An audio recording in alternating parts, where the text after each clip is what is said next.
What's up, everybody? It's the WrestlePurists podcast back for episode 47. It is September 29th, 2022, and Hollywood Hangman Adam Pearce is here with Monty and a returning Charlie for her second podcast appearance.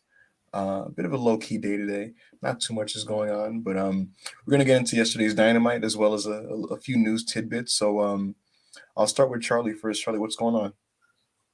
I'm doing good. Just had a chill day, not really done much. Monty? Yeah, man. I'm good. You know, just another Thursday in the office. Waiting around for Backup Hangman, late as usual. He opens the show, can't even apologize to the people for being very late as usual. Listen. He thinks it's a bit. He thinks this is a game. This isn't a game. To me and Charlie, you know. To you and Charlie. Serious, you guys are like backstage, like stomping around. And shit. He didn't tell the people to like the video. Didn't tell the people to subscribe. You don't care, you know. Listen. These tomatoes in the live chat right now. I know we all know who they're for, you know. Oh, these are obviously for like Charlie and Monty. No, they'd never do that to a woman. not our fan base. Our fan base, good people. We've curated he put a name to it. He said tomato. Aimed at you. Yeah, exactly. Listen, we have curated a good base, a base that loves and respects my takes and clamors for my opinions. And so that's what I'm here to do. I'm here to give you guys my opinions on an interesting and different Dynamite, 6-star with a lot of tomatoes for me. Listen, again, the tomatoes are like, it's like my version of the Kurt Angle "you suck," you know. It's like they throw it, but really it's like you know, you're the best, you know. Back of tomato. Oh my god. See, this is what you do. This is what I do. This is what you do. You know, yeah. Sometimes you gotta wait for Brock. You know what I mean? Sometimes he's gotta wait for Brock Lesnar. You know, he's not. You know, he's not gonna be there on time sometimes. But it's just these are the sacrifices you have to make. Backup Hangman had people waiting so long. We even received some super chats. So we'll go through a couple of them right now, but we'll get through We'll get through all of them, obviously, throughout the show. Absolutely. If you're feeling generous, of course, send us any super chats in, and we'll read them out on the show. Yeah. Wow. Dio Loki. Have a great stream, guys. Free Alidolo. Oh boy. Yeah, Andrade's been weird on Twitter today. But, we'll see what he's up to. Yeah. I do not know what Mr.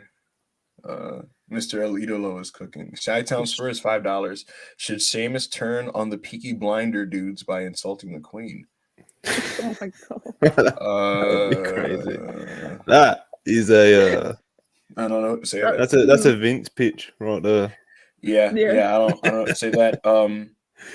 I did see the announcement today that Sheamus's crew is taking on Imperium at the Extreme Rules show in an Irish Donnybrook, which is basically just going to be a tornado tag no DQ match with themed props around the ring, and that's pretty exciting, Monty. That actually people have been tweeting about the Extreme Rules card and like how excited they are for it, because like for the first time in years, every match is a stipulation. That hasn't been done in a couple of years. And my whole thing was I was looking at the matches and stuff, and like not that anyone's like outright awful, but I'm pretty, you know, me in my old age, I'm pretty picky when it comes to plunder matches, and especially when it comes to PG WWE plunder matches. I kind of zone out when they get a little too cartoony, if that makes any sense. And yeah, definitely. When it turns into just like a kendo stick fest, it's just kind of like, right? The fighting with them like lightsabers and shit. Yeah, it's just kind of like, like whatever. But this was the matchup announcement that kind of got me going. I was like, okay, this is gonna be fucking awesome. So I am looking forward to that. It'll be good. It'll be good stuff. Of course it will. Yeah. And before we get into some of the AEW related news, another tidbit from Fightful today. You posted it on your page, which was that the White Rabbit will be revealed at this Extreme Rules show. Again. Yeah, exactly. Yeah. So no more of this what do we call this? This just chase around every week of QR codes that we're scanning. Law. Yeah. Lore. It's definitely law, you know. You know what's funny? It got me playing games and shit in the middle of Raw, scanning QR codes. So I saw I want to one be pop ahead of the up. curve, bro. I saw it pop up, and I was just like, do they expect me to pull my phone out and like scan this right now, or like I could just check Twitter and someone's gonna tell me whatever this shit said? Yeah. I'm not a puzzle person. It's lore time, baby. It's time, bro. Peach made a Gotta funny let him tweet. in. She made oh god, I don't know about that, but yeah, I'm not. Let me not make that joke. But listen, I saw Peach tweet a couple days ago. She was like almost like trying to talk herself into it being Bray, and she admitted she's like, I just don't want it to be cross. Like I just don't want it to be cross. So Yeah, I don't think it's cross. You know. what if like you got some lore wrestle crap, right? Where Drew McIntyre beats Cross, right? And then some bullshit comes on the screen, and it was like, the White Rabbit is here. And then he opens his eyes back up while he's on the canvas, and his eyes are white now, and he like sits up like he's revived or some shit. And it's like, this isn't Cross now, it's the White Rabbit. No way, bro. Get carried away with this shit. Listen, last year's Extreme Rules was where we got the infamous Finn Balor falls off the top turnbuckle because it exploded, because God made it just blow up or whatever, if you remember. And Roman just beat him. You know, so, yeah. It was that resurrection spot. You never seen the spot, Charlie? Like, you never seen the clip? Balor, like, he's on the floor, right? And he's like, it looks like he's like about to lose, and then like the lights go red, right? And then you hear a heartbeat, and he starts flopping like a fish, like he's coming back to life. And then he just comes to back the rhythm to life. of the heartbeat. Yes, the rhythm of the heartbeat. And he gets back in the ring, and he's about to beat Roman Reigns. And right when he's about to go up the top rope, the turnbuckle just like explodes, and he just falls, and Roman beats him. And we were like, wow, so like, did God do that? Like, did something from above do that? Like, what's going on here? And it was never explained. No explanation ever given. You know, it was incredible. World Wrestling Entertainment. People really thought Finn was gonna win as well. Like, that's what made it even incredible. Yeah, when they done the whole Finn resurrection thing. What happened there, Hangman? Sounded like you just dropped somebody. Anyways, yeah. So yeah, White Rabbit's coming, probably Bray. A lot of people in the company don't know for sure. Only the people really high up. So that's kind of the deal with that. But yeah, in other news, Monday, Monty, we talked about the Malachi Black situation and the Buddy Murphy situation. We did. Since then, we've gotten some updates to a degree. Malachi went on Instagram Live. He did. And he basically said, you know, if you don't hear from me, it's bullshit. Oh, yeah. I'll put it up. Yeah. He said that these people don't even know when my contract. Yeah. Oh, look at what this is a cool little feature here. This is slick. This is like we're in like the corners now. Wow. But yeah, listen, he said that, you know, if you haven't heard from him is bullshit. He said that you know, the people who write for the sheets, he claimed that they didn't even get the duration of his contract correct. He claimed that it's not for 5 years, which, if you guys have been paying attention, the person who alerted us to the length of his deal was Tony Khan on Busted Open Radio. Nonetheless, he says that everything's been false and bullshit, and that he's just taking a break and that he's coming back soon. He said himself he requested his release. He said himself last week that he requested his release, but this was not addressed in the video. And he claims now that he will be back in AEW shortly. The next morning, Dave Meltzer's only real major take on this was just that Tony Khan has come down with the hammer and that he's not giving anyone their release. So, you know, I'm not directly involved with the situation, but I think it's pretty safe to say that what kind of took place here, especially within the last week or so, is Tony just ultimately decided, like, look, I'm not honoring release requests. I'm just not doing that. So you can either sit home for the duration of your deal or come back to work. You tell me what you want to do. And so that appears to be the case, if nothing else, for Malachi and for Buddy. And so because that is the case, Charlie, what do you think of this ruling by Tony? Do you agree with it? Do you think this is the right way to approach these situations? I think if they want to go, just let them go. If they're not going to be happy there and you can't come up with a compromise, just let them go because they're going to leave at the end of their deals anyways. So if you can't work something out where everyone's happy, then there's no point keeping them. Yeah. Monty? It's interesting to see how many people are quick to defend AEW and Tony when it comes to not giving people the releases. Because we've seen how hard people can come down when it's happened in the past. But I guess if I was to make any assumptions about it, it'd be because of all the new developments in WWE and Triple H getting the pen, getting in power. Tony Khan's probably just going to wait for the honeymoon period to pass, and all these guys to, all these people handing in releases at the same time is a bit, crazy. Allegedly handing in releases anyway, and it'd be interesting to see if somebody requests their release in 6 months or something to see what Tony will do then. Instead of it being like this whole, mass release request that we apparently hear about. So, I don't know, man. Like Charlie said, though, if someone wants to go, let them go. But in a way, I could kind of see Tony trying to be a bit more tactical with it and waiting it out to see, like I said, wait for the honeymoon period to pass by. So we'll see what happens. I get this feeling that, with Malachi, it's for multiple reasons his hiatus, right? But and some for reasons we don't even really know, because it's his personal business. But I almost feel like with him and with Buddy, that Tony's almost like part of why he's giving them time to just take a break is so that they're not in the locker room while they're in this state of like malcontent. You know what I mean? Where they're just like, because you don't want to have someone in the locker room who's like literally active, like, bro, I don't want to be here. Like it to me, it almost feels like he's hoping that in a few months they're just refreshed to work again.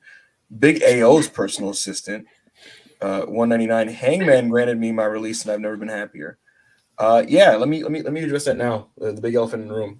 So, fans of the WrestlePurists podcast, if you guys have been paying attention, I've had a personal assistant.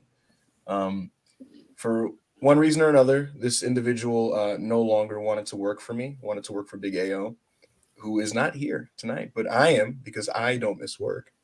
But again, this individual wanted to work for AO. Very disappointing. I would like to keep him under my jurisdiction, but he wanted to work for another company, and very disappointing. Unfortunate. A big loss of an asset, but what I did not do is hold this person hostage. I did grant him his release, and so now he's working for Feels like a shot. It just it's unfortunate. It's saddening, but you got to do what you got to do sometimes, man. You know what I mean? I'm a benevolent boss. Is that what you call it? Sure. What are we talking about again? Oh, the releases. God, yeah, man. Look, I think he just wants them to come back, and he's hoping that like they kind of get over their desire to not be there when they're back. Yeah, almost. You know what I mean? I think that's what he's hoping for. And listen, who knows what's going to be the situation in 4 months or whatever it's going to be, right? Personally, I think Tony should just let them go, because to me, even though I think Buddy Matthews and especially Malachi Black are really talented wrestlers, when it comes to their place in the totem pole of AEW specifically, like especially as of late, I don't think they're high enough to warrant this much drama and discourse surrounding the brand, if that makes any sense. And so a lot of the talk about them and their situations is just very distracting from like what they're trying to get done. And so to me, it's like, do you want? They just had a show in Arthur Ashe Stadium in Queens, New York. You know what I mean? And it's like we're talking about Buddy Murphy, you know. So to me, it's just like, it's like, why? You know, like just let him fucking leave and move on what you're doing. There's so many wrestlers that are of comparable skill that do want to be there. Just focus on them. It's not the end of the world. It's not like Dynamite's going to lose 200,000 viewers when Buddy Murphy's not there. So if the guy doesn't want to be there, then just let him leave. It probably just hurts his ego, you know. Sure. Don't want to let people walk out and just moonwalk into WWE, you know. That's the thing. See, even though I say this, I do understand that from his standpoint. Yeah, It does look a certain guess. way. He's a It does billionaire. look Fuck him. You know. sure. No. Yeah, I'm not like, oh, I feel bad for Tony. But what I'm saying is, I could see his mindset being like, I'm gonna look like an absolute bitch if like Triple H just walked in here and in 2 months is just taking all my guys. You Yeah. know, it looks a certain way, and ultimately, when it comes to billionaires running wrestling companies, no matter how much they try to disguise it, it's a dick measuring contest. So there you go. It did appear that they wanted to be out and they're not going to get it. Andrade's being very weird and vague lately. He tweeted 30 seconds, which was a reference to the amount of TV time he got this week. Jesus. Yeah, I don't know if you saw it. I missed that one. 30 seconds on Dynamite this week. And in a segment that we'll get into it, it was kind of a plot hole because like, why is the AFO still a thing? They're supposed to like not be a thing anymore. It didn't even make any sense, but whatever. Who's paying attention? He tweeted that. He tweeted an hourglass emoji.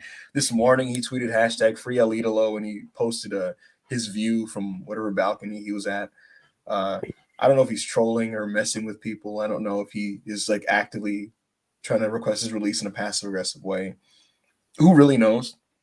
He's liking funny tweets and shit as well. Yeah, that's the other thing. Like he's liking tweets slandering his booking. It's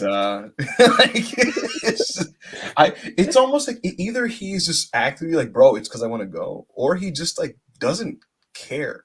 He does strike me a bit as an aloof guy who just kind of is like, nah, I'm just I think my booking's kind of shit, so I don't really mind pointing it out. I don't really care, Could be either or, but that's something to monitor for sure. Yeah. I ideally, to me personally, I think the best case scenario is AEW not only keeps him but uses him better and uses him in conjunction with the luchadors on the roster and uses him against people like Bandito. That would be my best case scenario. But I guess you got to put your Tony Nese's on TV. So. Now hold on. Seems aggressive. You gotta get your Josh Woods taking a shot at TK. So it's not what we're here to do, This is a friendly podcast. I suppose. Friendly podcast. Speaking of friendly, $10 super chat from Bam. Wow. Shouting out our good friend Charlie. Glad to see Charlie back. Question for the backup. Why don't you break stories more often? It seems to me you get a lot of great information on both AEW and WWE happenings. Keep the great work up, everyone. Thank you very much. Okay, I'll be very candid here. So, there's a lot of reasons. Number one, I am not a paid journalist, so I gain nothing from breaking these stories publicly. Sean Ross Sapp, when he puts a story on Fightful, he makes money. If I put a story on the timeline, all I get is quotes going, "How do you know? How do you know? Who told you? How do you know?" So fuck that. No, I'll just keep it to myself and wait to let the shit happen. Secondly, I don't feel I don't want to have to fight to justify my credibility. And so what happens is because I'm not a reputable wrestling journalist, if I break a story, the natural inclination from somebody is to be skeptical. And I understand that because they don't understand how I'm getting this information and like, who the hell are you and how do you know this, right? I don't want to have to, because in some cases I'm not at liberty to say how I know, but I don't want to have to go one by one with these comments and explain to people these things. So yeah, I just don't feel like I don't want to fucking do it. He gives us the I don't get paid to report speech every week. Privately, sure. I don't get paid to report. I'm not a paid report. I'm not a journalist. I'm just a guy. We'll figure out a deal one day. Maybe. Sure. We'll see. The last reason why is part of the deal why I get to get this information early is with the promise that I won't say anything. Well, you're good at that, I guess. There you go. Andrade, 199 from Young Dende. You realise Charlotte ain't coming, brother.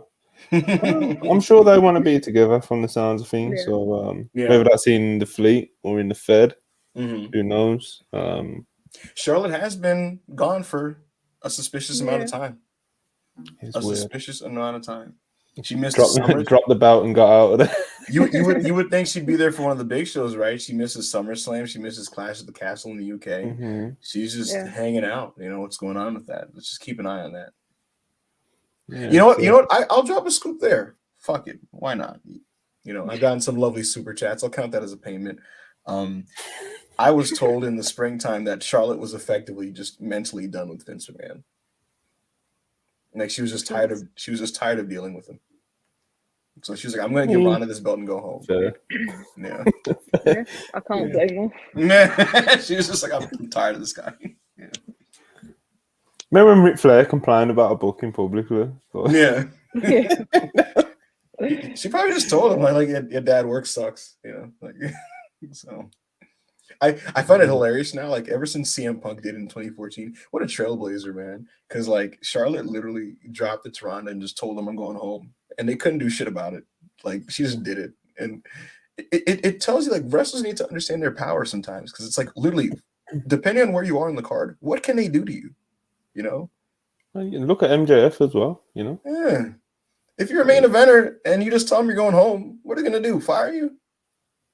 Go home. Yeah, you can just go to the other company now. That's Yeah. what MJF spoke about it a couple of weeks ago. It's like when he first came back in one of his first interviews. So having multiple companies, it just creates leverage for the wrestlers, and it's just better for the wrestlers. It's something that's been echoed like ever since Tony Khan and AEW, and even back to like All In. Just having alternatives, it's just better for the business and better for the talent. Although we're talking about it now from a kind of negative situation because Charlotte's gone home for like however long she's gone home for. But yeah, if there wasn't an AEW, you know, if she goes home, maybe they try to, you know, discipline her with the thinking being like, well, we're the only game in town you can go to, so what are you gonna do? You got to come back to work. But now it's like, no, fire me. I'll go to AEW. Like, who cares? You know. Mm-hmm.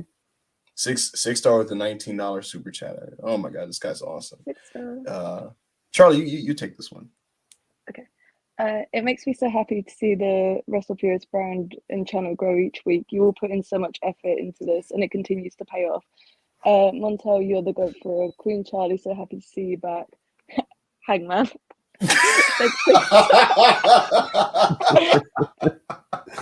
We appreciate you. It's like, oh my god, this is a big, yeah, man. Appreciate you.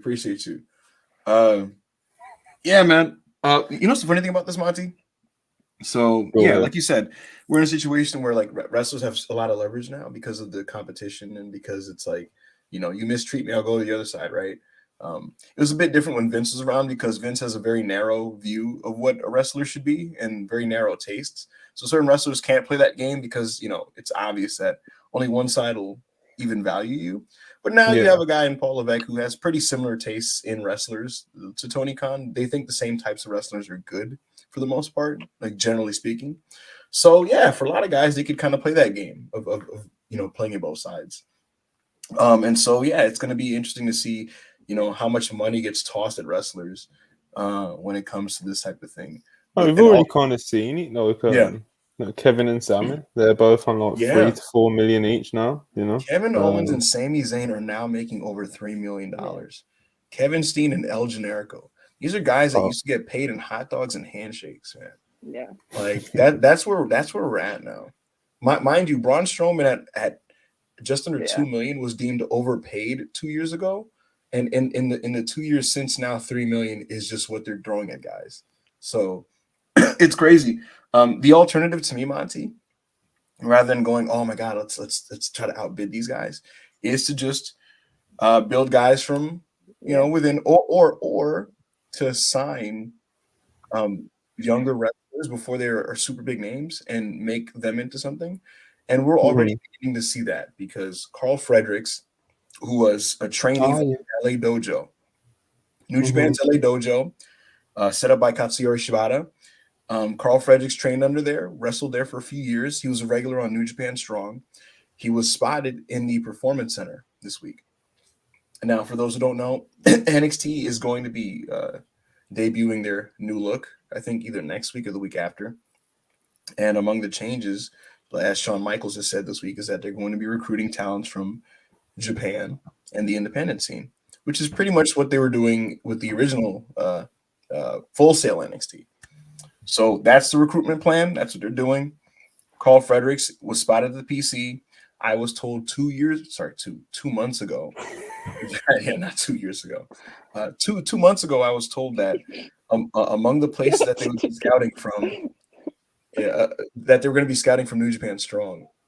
And, you know, not to be a conspiracy person, Monty, I don't know if you saw the picture, but I always thought this was really eerie to me personally. It was a picture of Shota Umino, Ren Narita, and Yuya Uemura. You love going back to that picture. It's weird, man. It's weird. Why were they there? Watch the show, bro. No. WWE's, the big global powerhouse WWE. Like, why can't some Japanese wrestlers go and enjoy themselves? Charlie, tell me I'm not going crazy here. There was some nasty business going on there. Like, there had to have been. There was some flirtation definitely happening. I don't know, man. They didn't have great seats either. Hunter definitely was like, "Hey, how's it going, guys? Yeah, let's get through some more. We'll go through some more super chats. Yeah. Another backup hangman question. Oh boy. Question for backup. If Tony Khan had to choose between Yuta Garcia or Hobbs Starks, he would choose Yuta and Garcia. That's one of his weaknesses. You agree? I mean, it depends how you feel about it. I don't. To me, why can't you just push all four of them? I mean, he kind of is. Charlie, I don't. Your camera's been frozen for like 2 minutes. What? We've lost Charlie. Wait, no, I can't tell. Charlie, move your hand up and down. Yeah. Oh, it's just lagging. I thought it was going crazy. To me, Monty, it's tough because I think all four of those guys are talented in their own right. I think all four of them could be big time. Yeah, there's definitely all four of them. Yeah, all high ceilings, all good talents. There's definitely something there. They're all different as well. Very different. Yuta and Garcia are probably the most similar, and they're still like very different. Yeah. Hobbs obviously, he's nothing like the other two, and Starks is, Starks is that. It's hard to explain what Starks is. I was gonna say, how do you describe Ricky Starks' like style? You don't want to do the cliche like he's like a modern day Rock or anything like that. Just the way that he carries himself and stuff. It's just like it's not quite the same. He's got the coolness of like funky shirt Rock, But I don't know. They're all great talents, so. Yeah, and to me, I don't think you need to choose between two of one of them or two or the other. Like, to me, it's like, why not just elevate every single one of them? Because, like you said, they're different enough to where they're not going to be providing redundant things to the show. I think they all have their strengths. Hobbs he has great size. He moves well for a guy that big. The custodian Brian Pillman Jr. $5. Can we keep the essays to a minimum today, Hangman? I got to clean up all the tomatoes thrown at you, and it ain't fun to do whatsoever. I love how we have side recurring characters in these podcasts now. Like, it's like we need I appreciate it. We need a WrestlePurists wiki. Like where you have like a list of characters and it says like custodian BPJ and it's like hates cleaning up Hangman tomatoes or some shit. It's hilarious. AO's assistant, formerly used to be with the Hangman promotion. Yeah, like there's we have lore on these podcasts. Bro, we got good followers and subscribers, man. This character development, like super chat lore, Super chat lore. Oh god. Dio Loki $2. Andrade is giving off one trick pony energy. And now hold on. I don't agree. You know what? Let's just get into it because there's not that much to say about the episode itself. What is your evaluation of Andrade overall as a talent, Charlie? I like Andrade. I haven't always been the biggest fan. Like I haven't always like really gotten into his gimmicks and that. But I like Andrade. I think he's a really good wrestler. I don't think he's been the best on AEW. I still think he should have won the TNT title in that triple threat way back. That match was so good. But yeah, I do feel like they lose direction with him too much. Yeah. But I do like him. I think he's great. Monty? Yeah, pretty much. Charlie kind of caught it really when she said that they kind of lose direction with him a bit. Because like Andrade, for me personally, like I'll try to be objective after I say this, but Andrade is genuinely like one of my favorite wrestlers in ring. Okay. He has such a like cool moveset. You know, everything he does, he's just like smooth, crisp, and yeah, he's just great. But outside of that, it's just he's a great talent, and they've kind of got on track with some things with him, like the AFO when he was like literally like going viral every week on wrestling Twitter for saying some shit, and it was just like kind of like a cool feel for the AFO, and it was like they didn't really drive home with it. Do you know what I mean? And then even when he started the LFO, it's just like they haven't really, you know, done anything. It hasn't really took him anywhere. So, you know, we've seen him as a world champion NXT. You know, obviously we didn't see everything from him on the main roster, but you know, and obviously in AEW it's kind of been, you know, they haven't disgraced him, but they definitely could have done more with him. 100%. Monty, I got a message from a personal friend of mine who said, "Y'all not reading all the super chats, man." So we're trying. We're trying to get through, man. You know, let's trying to stay on course. Oh, people are asking about all kinds of stuff. But before you get to it, this whole Andrade's a one-trick pony thing is bullshit, in my opinion. I think he's sensational. Like I think he's great, and yeah.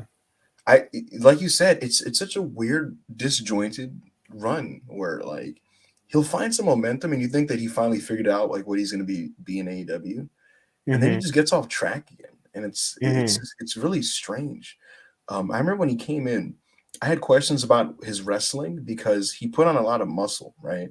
And when that happens for wrestlers, sometimes they have to adjust a little bit. And it's kind of awkward at first. And I thought for him, it was a bit of an awkward adjustment initially, right? I actually thought his match was it was weird. The Kenny Omega match in Mexico wasn't as good as it could have been, in my opinion. I thought it was just kind of fine. I had a lot of fun with that. I can't.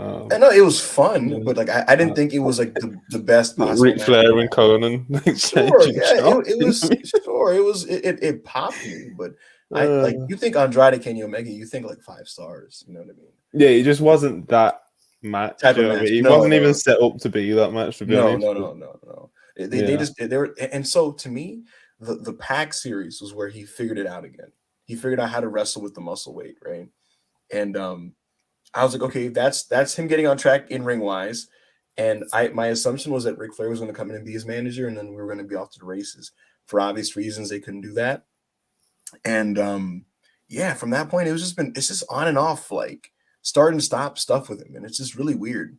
And then when Roosh comes in, I'm thinking, okay, they're going to start their stable up and get this thing going again. Let's shoot him up the card. He's Andrade, and it hasn't happened. And he's doing 30-second segments with Private Party. So I really don't understand it. I don't think he's a one-trick pony. I think he's very charismatic. I think he's a great athlete. How you know? Yeah, that was awesome. I don't really know what's going on. He's had highlights, you know, but he hasn't had like a sustained run that if you're a big fan of his when he joined AEW, that you would have been hoping for him to have, you know. Exactly. Whether that was like, I think he's challenged for the TNT title twice. At least once in that triple threat anyway, and especially with the triple threat match, I think it was with Darby and Sammy. Some people expected that match him was phenomenal. Yeah, some people expected him to win that one. A lot of people wanted him to win that one. That definitely would have been probably a really great time if he would have got the belt at that point. But bro, that spring period when it was a trading fest between Sammy and Scorpio, I was in absolute hell. Like I remember one day I just literally tweeted. I tweeted a list of great wrestlers in AEW. Like that's all I did. Like after one of their matches, I just went like Andrade, Keith Lee, Swerve, Malachi. And the point of the tweet was like, the belt could be on any one of these fucking people, and it would be better than what's happening now. Yeah. But they chose not to do that, and right now he's making weird, vague tweets, and there you go. I don't know what happens to him. It's a shame that it's a shame that it took them so long to kind of like get going with Scorpio as a singles, because by the time they got a belt on him, it felt like it, you know. Unfortunately, Missed the boat, like, right? you know, they kind of missed the boat on him. I know, like Scorpio, but it was weird timing. You know, I think he was a TNT title worthy guy in 2020, but not in 2022 AEW, in my opinion, because of the roster. It's tough. That roster's it's just too stacked. Yeah, let's go through more super chats before my friend cries. Damn, I'll just go through an order. Sure. Which beard oil does Monty recommend? No, that's my guy right there. That's my man, Wes. I don't use beard oil, man. I've got gaps, bro. You don't want to do what I'm doing. You know. More Keiichi, I got you later. I got the list here. Chris Rankin, $5. Here's my issue with all this. Sure, WWE is a better product now that Triple H is in charge, but it was the lowest bar. How long before the shine wears off? That's a fair question, Chris Rankin. A lot of people have made the criticism of, you know, Triple H is being praised because you're comparing it to a product that, you know, was just so broken fundamentally on so many levels. Yeah. You know what I mean? And so it's like, oh, he's getting praised for doing the littlest things. And, you know, I think some people were kind of coping when they said that, but in some cases it does apply. Like some people were tweeting things like, oh, they said hospital instead of medical facility. They said pro wrestling. They said the correct name of a move. Oh my God. Like, wow, Triple H. And that did exist, where it's just like people were like having like they said PWG on a SmackDown and people like were exploding. And it's just like, okay, yeah, Ricochet wrestled at PWG and they pointed it out. That's what a normal broadcast would do. You know, they're just acknowledging things that make sense. Yes, you were watching Ricochet and Sami Zayn. They wrestled in PWG before. Like, yeah, like that's just normal. You know, what's happened is Vince McMahon had a lot of weird rules because he's just weird. And just simply undoing them has made for a more coherent show, and it's led to people popping for things that, you know, really should just be the I don't know if the word is the standard or just like what you should like expect out of anything. You know what I mean? But it's like a cheat code. Sure. Now to answer you, Chris Rankin, look, Hunter has a lot of goodwill right now because he's undoing a lot of like really just stupid things, and by simply just making a lot of common sense decisions, people are really happy. Like for me, reuniting Imperium is a common sense decision, right? That's what you should fucking do. Like, why not? Why not have Imperium all together, right? Now, when you talk about the shine wear off, that's where it's up to him because, you know, for now he can certainly get by bringing back some of his former guys and, you know, making decisions that make sense and things like that. The test becomes what does the product look like? I'm not even talking about Mania season because Mania season there's going to be a lot of buzz, right? What does a product look like a year from now, right? What place is WWE in? What is he doing at that point to maintain the interest? I think now personally, I know for a fact that by that point, he'll probably try to reestablish NXT as a healthy system where, you know, independent wrestlers and international guys are coming in and they're doing takeovers and shit. And I think actually what'll be interesting to see is, as we all know, in the previous system, you'd have these takeovers that were really good, and these guys would get so over in NXT, but they'd never make it on the main roster, and people stopped caring about NXT. Now it's almost going to be like he's not going to be playing defense against himself. You know what I mean? So whoever becomes a prospect in developmental, now they'll get, you know, presumably the rocket ship coming up. And how does that affect the product? And how does it affect the perception of the product? So yeah, to be honest, look, I'm not I think the best way I could describe WWE going forward, if nothing else, and there's still going to be tons of people who the product won't be their cup of tea for various reasons, but what I would say is it's going to be healthy. You know, you won't see too many really, really, really unproductive, stupid decisions. You'll see people getting opportunities that didn't get opportunities before, people getting jobs from outside. And if nothing else, the show will make sense. So that's what I would predict from the product. And, you know, beyond that, we'll see what happens when it comes to, you know, talent, deciding where to go between that and AEW and shit like that. When Braun Strowman announced a popping 3 million viewers, bro. That was crazy. Yeah, Braun and the show might not wear off, bro. It won't fucking. Dave was talking about it. Is like everyone was kind of expecting a bit of a bump in the ratings and stuff, but not to this degree. Oh, of course, the Monday ratings the past couple of weeks are what they are. You know, because of football, Monday football and all that. That stuff you've got going on over there. But yeah, man, they've been getting some big rises. So who knows? It might continue to go up and up. You know, 3 million for Otis and we have a guest. No boy. How disruptive is this guest going to be? Don't reveal it to me. I want to pop.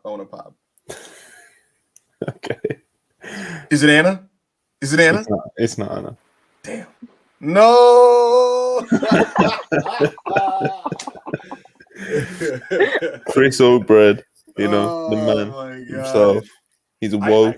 I sent him the link before we went live and was like, when you get up, get out, man. You know, he just fucking woke up because he's a weirdo who wakes up at 7 o'clock, and he just went right to it. Chris, what's going on, man? Talk to me. I have not been on Twitter today. And the first thing I see when I get on the Twitter is Andrade say, #free El Idolo.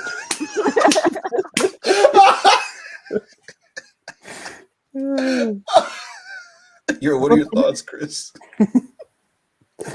I mean, you know me. I'll trash a wrestler as soon as I feel like I have to. Like, I love Andrade so fucking much. It's like, damn, Tony, you might have to free this nigga. I don't know. You might have to free Andrade. Oh man, if they can work this shit out, I'm praying to God they can work this shit out, bro. Because them other NXT niggas can go, but I fucking love Andrade, bro. And Andrade's younger than the other ones too. He's younger than the other ones. He's not 37. But if he does go, oh boy, not to compare people of the same ethnicity, but we think Andrade better than Bandito? Oh my god. Oh my god. Is that where you go straight away? Straight away, you know, yeah, this is the lucha star we need. We need Bandito. That's where Chris, we go straight away. I already saw people making their preparation tweets. Someone said, like, hey man, Jeff Jarrett was the best guy in that Ric Flair tag. Bro, that tweet was so nasty, bro. I was like, oh my god, man. Oh my god. We're already doing it. I can't lie. Listen, you know, so now that Chris is here, we can get into this. Like, so AEW fans do the thing of like, you know, guy who's leaving AEW is actually bad, right? Sometimes it's pretty funny. Oh, Chris isn't. Oh. What happened? What happened? Yeah, typical Chris stuff. He'll be back. Damn. But I was gonna say, you know, fans do that whole thing of like, guy who's leaving AEW is bad, actually, right? And sometimes it's funny and it pops me, like when Manny does it, because Manny's hilarious. Sometimes he's so overtly like. He's trolling, you know. Manny tweets make me laugh so much. People, it's crazy how much people can't tell he's trolling. You know, like, like Manny reviewed Gunther versus Sheamus, and he was like, "Yeah, too many chops, 3 stars." It's like, of course he's fucking trolling. But sometimes it's real physicality, or whatever the fuck it is. What you say about it. Sometimes it's disappointing though to see good talents get turned on, you know. And if Andrade does leave, you know, like it's gonna get nasty for him on this app. And I don't know, it's just kind of unfortunate, you know. Like, yeah, I don't know, man. Yeah, we see. Like I'm not about to pretend Andrade's bad. Like I'm sorry, I'm just not gonna pretend that he's not good. I don't do it with anyone, man. Even if it's just someone who's like okay, you know. What I do? I haven't even done it with Bobby Fish, bro. No. See, I took my Bobby Fish victory lap because last year we were subjected to just Bobby Fish singles matches every week, and I was the only one on the timeline just saying why, why? Like this, of my life. Charlie, I remember, right? There was only one good Bobby Fish TV match, and it was Bobby Fish versus Bryan Danielson. That match was really good. Yeah. Every other one was not good. He had CM Punk's first bad match in AEW, and I was really upset. I didn't like that Bobby Fish Danielson match. So then, in your mind, then probably all the Bobby Fish singles matches were bad. No, he had a good match with Darby. Yeah, the Derby match. Oh, I'm talking about like in his initial run pre Undisputed Era reuniting. No, bro. I don't remember. I don't even. I remember he had a match with Lee Moriarty, and I don't fucking remember that match. So I don't know.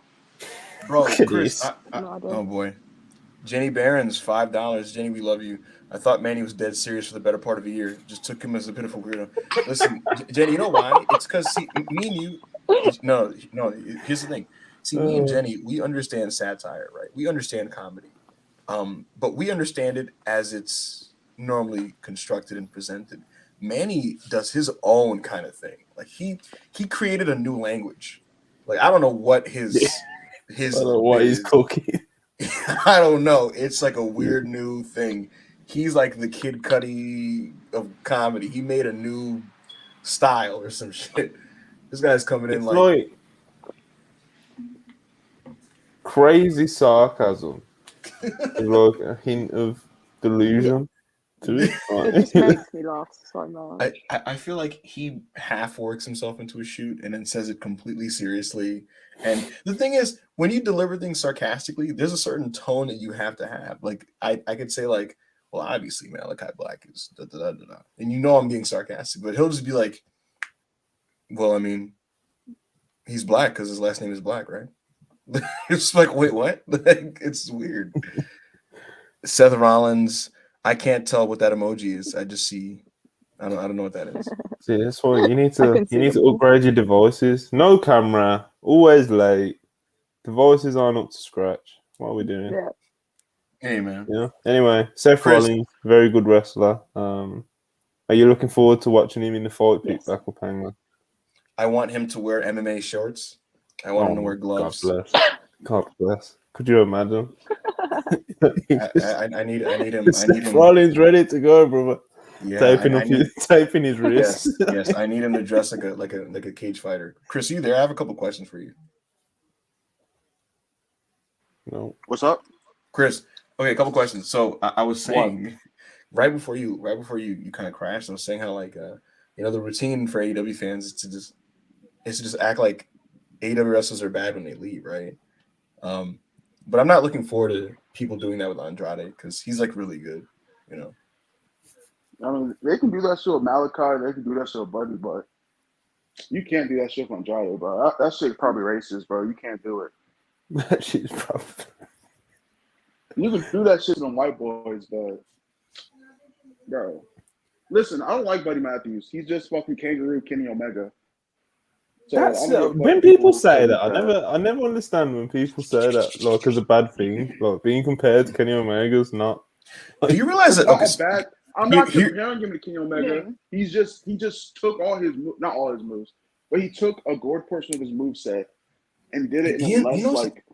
You know the thing though. Here's the thing, guys. Kenny Omega is one of the greatest wrestlers of all time.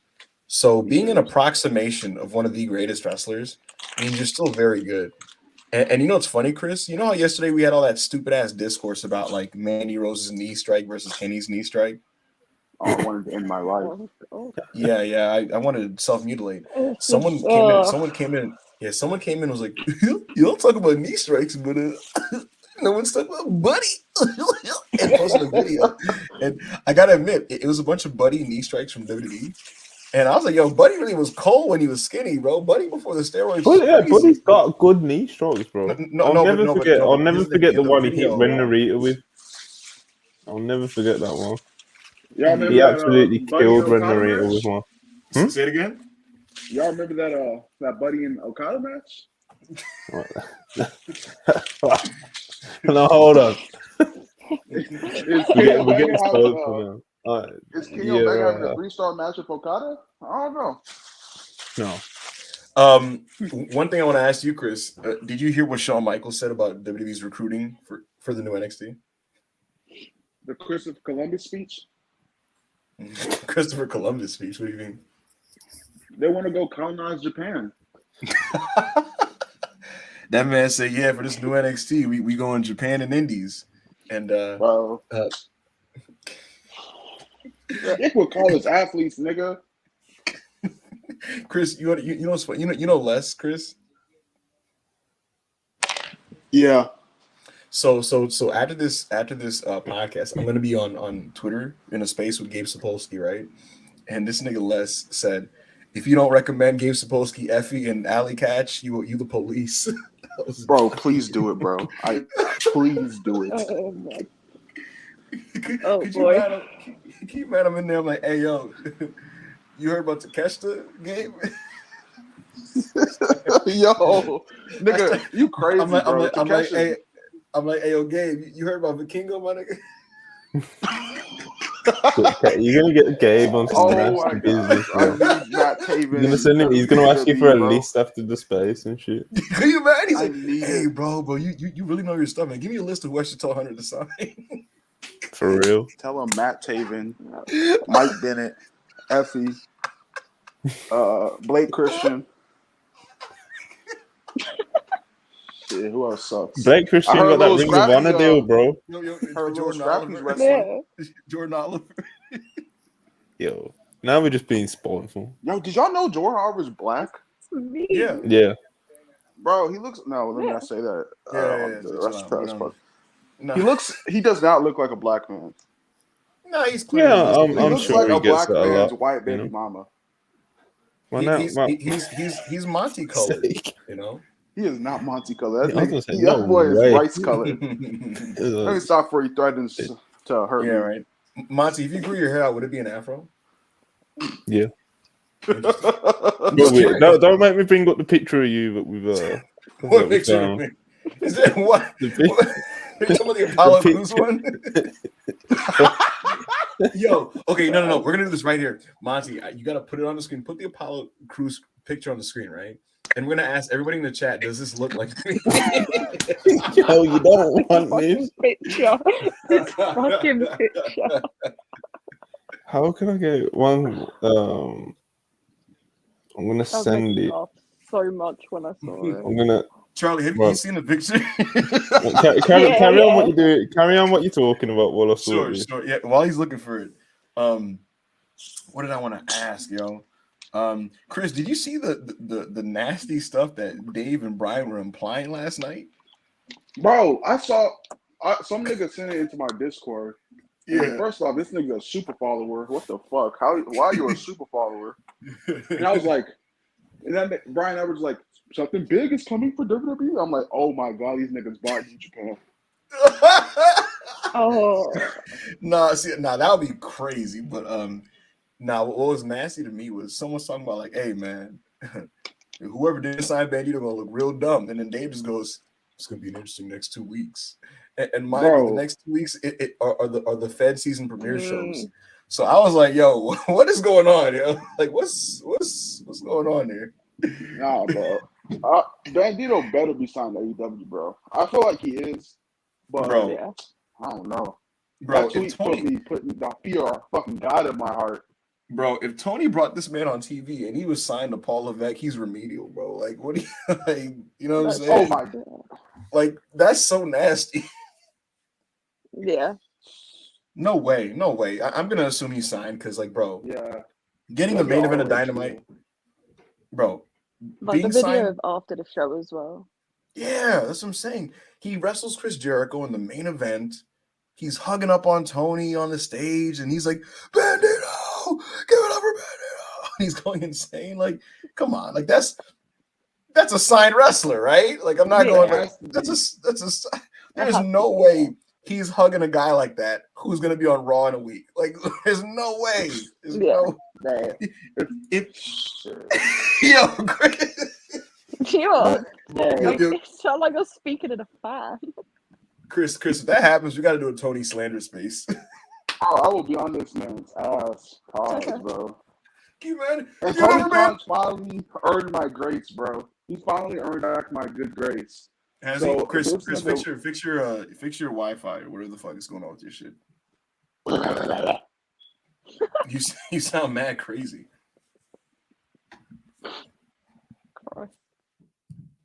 Could you imagine? Get over Bandito, guys. You want to see him again? Watch Raw. Yeah, it's just like what? That's weird. Give it up for Triple H. Just no sign. heard what's going wrong. Wanted to give us some spotlight on Dynamite. It's like, what? Like, why? What the... No, he's not. Yeah. Tony Khan No hates way. Triple H, so hopefully... He hates. Yeah. They both. Tony hate Hunter more than he hate Vince. Nah, he do, because at least Vince wasn't giving that nigga any fucking problems. But Vince left him alone. Vince wasn't going after his fucking roster. Bro, Vince last year was just alley-ooping Tony wrestlers every 3 weeks. Maybe I should give us more fucking wrestlers. I like that Tony Khan guy. He literally said that in a freaking investor call. He's like, they're like, are you mad about them going to the other place? He's like, no, maybe I should give him some more. I was like, nigga, what? Like the fucking slave trade. I mean, Tony was like, yeah, that's my nigga, yo. Oh, speaking of wrestlers jumping, are we going to talk about Sasha Banks at all and her change? Oh my sure. God, please. You want to get into that? Mercedes. Okay, everybody. I'm going to give you guys a list of all the facts that we know, and you guys do whatever you want with this information. New Japan is bringing in an IWGP Women's Championship. This belt will be defended on American New Japan shows. Sasha Banks in July reportedly got released from WWE. June. In June, she was removed from the internal rosters. In July, it was reported that she was talking with WWE in a negotiation to return to work. In August, she was reinstated into the internal roster. She has not made her return, and it is September 28th. She has changed her Twitter handle from Sasha Banks WWE to Mercedes Renato. That is all we know. Triple H. Oh, one more. And she followed New Japan on Instagram as recently as yesterday. Yes, she did. Seems like a lot of tinfoil hat talk to me. You know, to be honest, for real here. You know? Yo, Chris, you see Mondrone coping? You see Mondrone? Bro, this nigga really loves WWE, bro. Yo.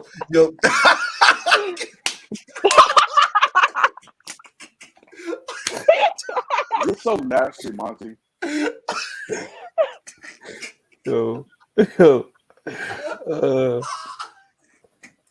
Oh my god.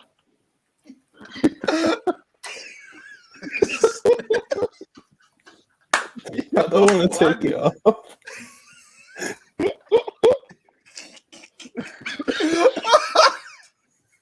Why did he take this photo?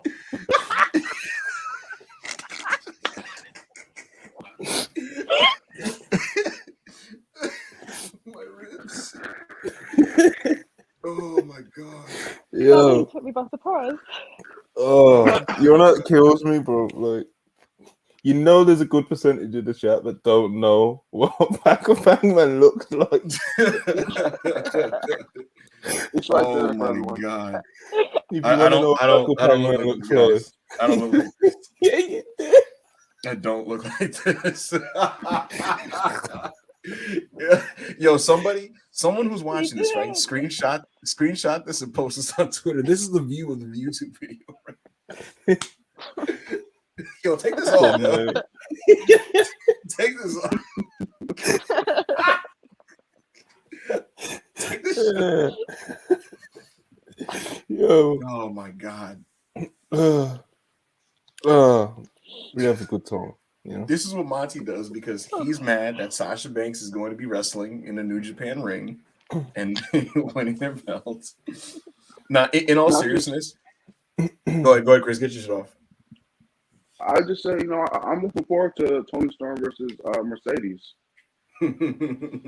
In all seriousness, this morning, her best friend Bailey, that is you, $2 from Mob. False. That's not what I look like. I'd like to think that I'm cuter than Apollo Crews, especially with a bowl cut, you know. But this morning, Bailey, Mercedes' best friend, literally said in an interview They said, "Who do you want to wrestle at WrestleMania?" She said Sasha Banks. Mm-hmm. So But you said that because it's gonna happen. hey, who knows? Honestly, Sasha's an enigma, bro. Like I really don't know what she's cooking. Yeah. You know, Bro, they all put I too know many is fucking jalapenos on my sandwich. this is crazy. All I know is that every picture and video that surfaced with her and Naomi over the last 2 months have been lovely, and I'm happy Whoa. for them. Yeah. The one with her in the bathtub? Woo! All right, I'm gonna ask the live chat. How much money would you pay for a bottle of that bath water? Oh my god, Jesus Christ, bro. is this a preview for Unpurists? I don't even. Yes, it really is. It's a preview. Yo, That's insane. keep that shit over there. My Yo, super more drop super 400 chats, for that. man. We got too many super chats. Let's Yeah. I'm trying to, the ones that we've already, because a lot of people sending super chats are stuff that we haven't spoke about, so I tried to save them for the end. Sure. And there's a few that we've kind of skipped over, so there's another one here. Which wrestlers do you guys feel are underpaid? That's a good question. Claudio Castagnoli, the former Cesaro, was underpaid versus his market value in WWE relative to his peers. So as somebody who knew the situation, he was making around $800K. Ziggler makes over $1 million. Sheamus, his most recent deal got over $1 million. And AJ Styles, Sami Zayn, and Kevin Owens are now making over $3 million. Can I say relative, something? sure. Y'all know I love AEW, right? Yeah. To the fans, to them Ubu fans who think Cesaro went to AEW because he thought he used to wrestle how he wants. No, that nigga went to AEW because they said, "Yo, you want $1 million?" That's the only reason he went to AEW. Yes, it's a business. This nigga care about doing the Ricola bomb? Yo, oh my God, Chris, I'll never forget. We were in a space, and Manny was like, "Do you think he left so he could do the Ricola bomb?" And I was like, "Bro, what? Like what?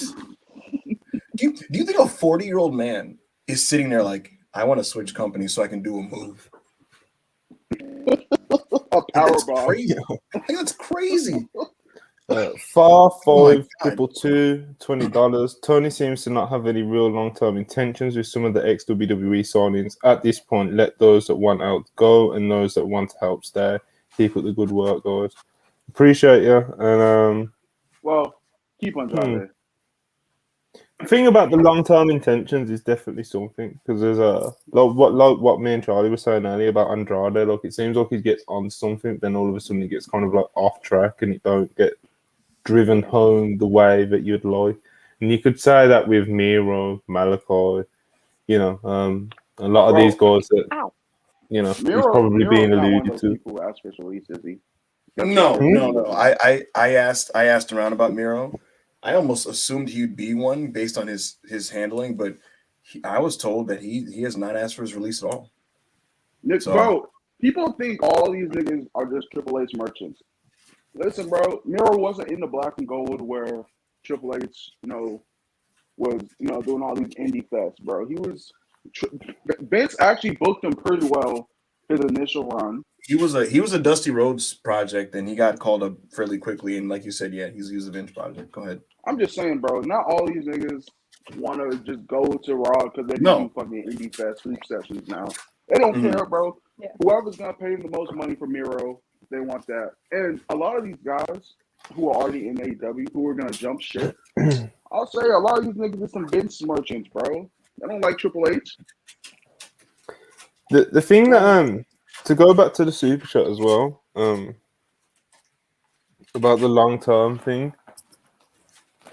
What was I gonna say now? I just had something. I was listening to Chris and it's gone. I'm sure it will come back to me. But I'm trying to get through all these super chats, sending me crazy. What should I go with next? I have He's on the way, probably. Big AO's personal assistant, $5. As his former personal assistant, I can confirm that indeed, Hangman is cuter than Apollo Crews. This is true. Well, yeah. These are facts. I don't know. These are facts. Apollo's a true Nigel boy. You cannot tell me that milk that head is we'll have to. You know what we're gonna do? Charlie. Yeah. We're gonna Oh we're gonna my have to God. we're gonna have to Divas chat.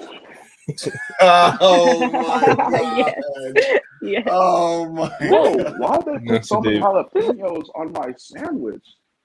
You probably asked for Non-wrestling related. jalapenos. I did, but I didn't ask for the whole pino. The whole thing. No. Oh, So dumb. I forgot what I was talking about, but yeah, man. What I Did we will talk say is about Chris Jericho yet?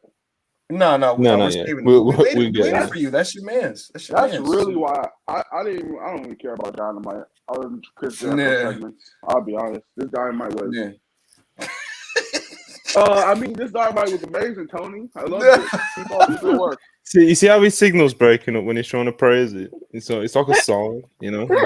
He starts sounding like a robot when he starts lying. His Wi-Fi was like, "Don't lie, bro. Like, don't lie." Like this. I love the Juice Robinson match. Yo, you're yo, Chris, bro. I don't know what you said. I don't know what you like because I didn't read your tweets or anything like that. I was watching that, bro. I was like, yo, I wanted to tweet. Y'all like Juice? Bro. Yes, we got a pop. I really What do happened? love Juice Robinson, but that match was shambolic, bro. Who is that? Oh my god. Manny, get your cam on, man. Yeah. Really We got me and Charlie either side of the camera. Either side of the screen. What's going on? What's going on with Manny's profile picture? Why does he have a? Hurry up and get Chris Jericho so I can go back to eating my sandwich and enjoy my day. All right, give it a bit. So here's the deal. Pussy. We're talking about the long-term direction of AEW, and at least for right now, we're definitely focused on the youth movement to a degree because a lot of effort was made to really do stuff with Daniel. Oh, it's coming back to me. It's coming back to me. What's up? I got to get it off now. Sure. Talk to me. So Tony Khan brought up a pretty good point when it comes to long-term investment and usage. Going back to the super chat that I tried to go back to earlier. Tony Khan brought up something in an interview not that long ago about like WWE has like 6 hours of TV through NXT, Raw, and SmackDown. AEW has 3 hours, and when you're trying to plan with a stacked roster, obviously, you know, if you're trying to get everyone on TV, it's obviously easier if you have 5 to 6 hours of TV rather than 3. AEW's roster is just huge, man, and like Tony said in whatever interview or podcast it was about a month ago, you know, it's hard. You've got 3 hours and you've got 150 wrestlers or whatever the fuck he's got now. So I think that definitely, obviously, is like a big factor for some of these guys that are thinking the grass is greener over in WWE now that there's someone like competent in Triple H and not this maniac in Vince kind of seeing over things. So, that's just something I wanted to bring up because, you know, it's a whole. They've got nearly double the amount of TV time, so it just makes things, it just makes things a little more difficult for Tony when he decides to sign 100 wrestlers. I think that whole rant was nonsense because, like, you're saying this to the media, but you're the ones who sign these people, knowing that you have 3 hours of TV time. So if you make these signings, I don't know what Chris is doing. If you make these signings knowing the amount of time you have, then just make it work. Okay. Otherwise, don't sign them. Like if you left some guys on the market that maybe other people wanted, do not talk to Tony Khan like that, boy. See, that's why your Wi-Fi crashed. Listen, if you Chris is unserious. Robot Chris is like, yeah, it's there's crazy. so much. There's a lot of WrestlePurists lore going on right now. Yeah, Manny's here. Finally, he's on the screen. And you should probably say hello to him. Listen, it's the rare no hat Manny, so I think everyone should make a wish. Can y'all hear me? Yeah, we can hear. We'll just give you a big introduction. What's going on, Manny? What's going on? All right, I almost started crying earlier. I was watching House. Oh. What the fuck? Thank you, man. That's what took me so long to get here. I was watching the season finale. What was the best part, man? Nice. I can't really hear you guys. I don't know if it's my headset or what, but I think you asked me what my favorite part was. It was where Amber died. Mm-hmm. Spoiler alert got me. for anybody who is like 10 years late on House. Well, we're glad you're joining us, Manny. You're the most unbiased and professional member of the WrestlePurists podcast. And as the most unbiased and professional member of the WrestlePurists podcast, my question for you, Manny, is what do you make of some of this Andrade stuff? And what do you think if he actually does really want to leave AEW? He's going to have to suck it up. I mean, I don't know. I saw... He's going to have to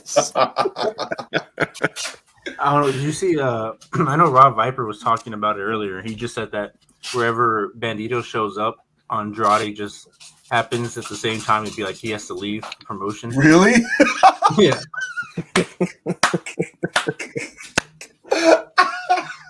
They got beef? I think so. He said that it's not the first time this has happened where Bandito and Andrade just happen to be in the same promotion. And Andrade's like, yeah, I'm out. Yeah, something like that. He didn't really like. Hilarious. He didn't really like go into details about it. That's what he just like said. That's what he just pretty much said. Hey, Chris, that's pretty funny. Chris, if you're Tony and you gotta pick a side. This is a Colt Cabana situation. Who you picking between Bandito and Andrade? Hey, I'm gonna take Andrade's bags to the airport. For real? That's crazy. Yes. I mean, listen, Bandito is. And he loves that line as well. What line? Listen, let me. You tell him to pick between two wrestlers. Unbiased here. Okay. From a business standpoint, we have to be honest here. This is an AEW like meat sucking. We have to be honest here. Who's the more marketable talent, Bandito or Andrade? You know how much money you can sell with those Bandito masks? He has like one of the most unique masks in wrestling history. Sell those masks. I don't know if they sell Lucha Bro masks, but they should start selling masks. Sell the Bandito mask. He has a more versatile moveset than Andrade. Even though Andrade is great, people are gonna say you're burying Andrade because he's leaving. No, I love Andrade. Who has a cooler name? Oh my God! It's pretty. Listen, Manny, you speak Spanish, don't you? Yeah. God, Manny's reaction time is insane. Is it you can speak it, but you can't? I can't read it or write it. Yeah. Is your pronunciation good? No. Never mind. Look, I was gonna say if you say Andrade's full wrestling name in a proper Spanish pronunciation, it sounds really cool. Andrade el Ídolo. That was really bad. Andrade el Ídolo. Andrade el Ídolo. You're not quick to talk about Hispanic culture, so I don't know what you're trying to do here. Huh? I'll be back. It's what we do here, man. Manny is not real. I just want to talk about Chris Jericho so I can go on with my day. That's kind of the only reason I came on the pod. Let's review AEW. Well, so I was trying to. So yeah, this is a show that I've got the format. I've got it all. I'm prepared. The Ocho. There was like 4 things that happened on the show, so it's not even that crazy. Let's just talk about Bandito versus Jericho. What are we doing here? We can't. Bro, we gotta talk about the Saraya segment, bro. We do have to talk about the Saraya segment. Bro, all I say about the Soraya segment is Chris, you gotta be save it. Save it. Yes. Save it. Save it. Save it. Kenny Omega in that fucking producer chip, Tony. Chris. Yo, Chris is going full robot. What are we doing here? It's amazing. I don't know what's happening. What is happening? I don't know.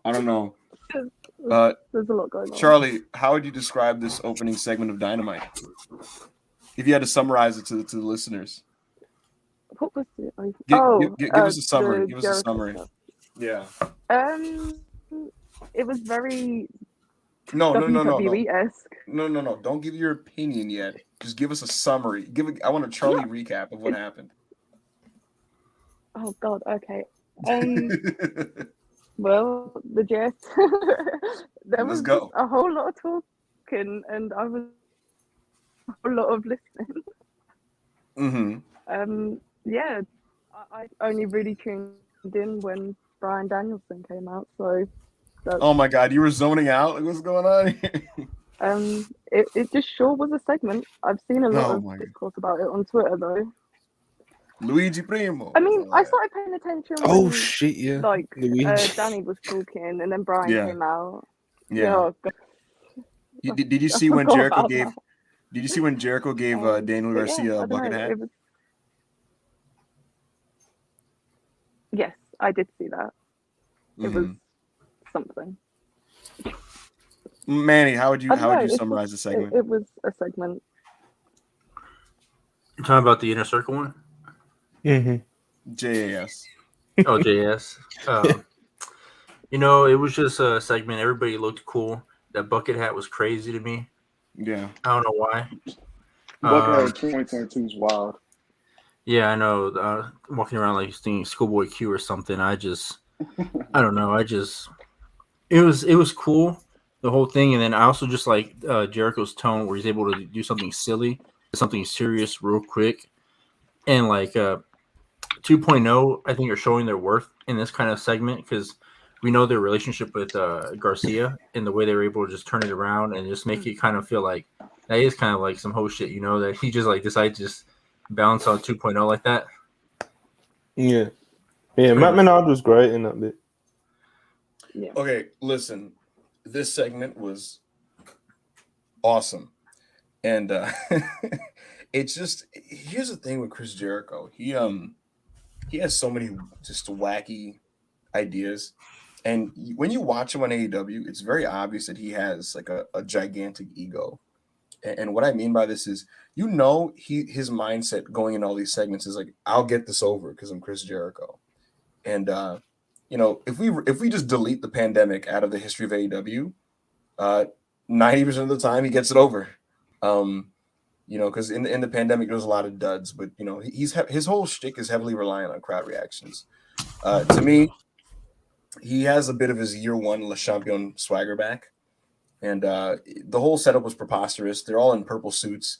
There's a man just tossing a pizza dough around, and Garcia's wearing a bucket hat looking like LL Cool J. And, you know, Anna Jay is just yelling at me for no reason. Sammy and Ty are eating pizza in the background of the camera view. And they're talking about the Ocho. It's just preposterous. But like Manny said, there's a lot of story advancement narratively happening in this silly situation. I feel like I'm reading or watching One Piece. Like it's like silly and ridiculous, but also like it's like serious at the same time. I thought everybody was really good in their roles. Charlie's right. It was such a raw segment. But personally, I'm of the belief that the WWE sports entertainment formula isn't inherently bad.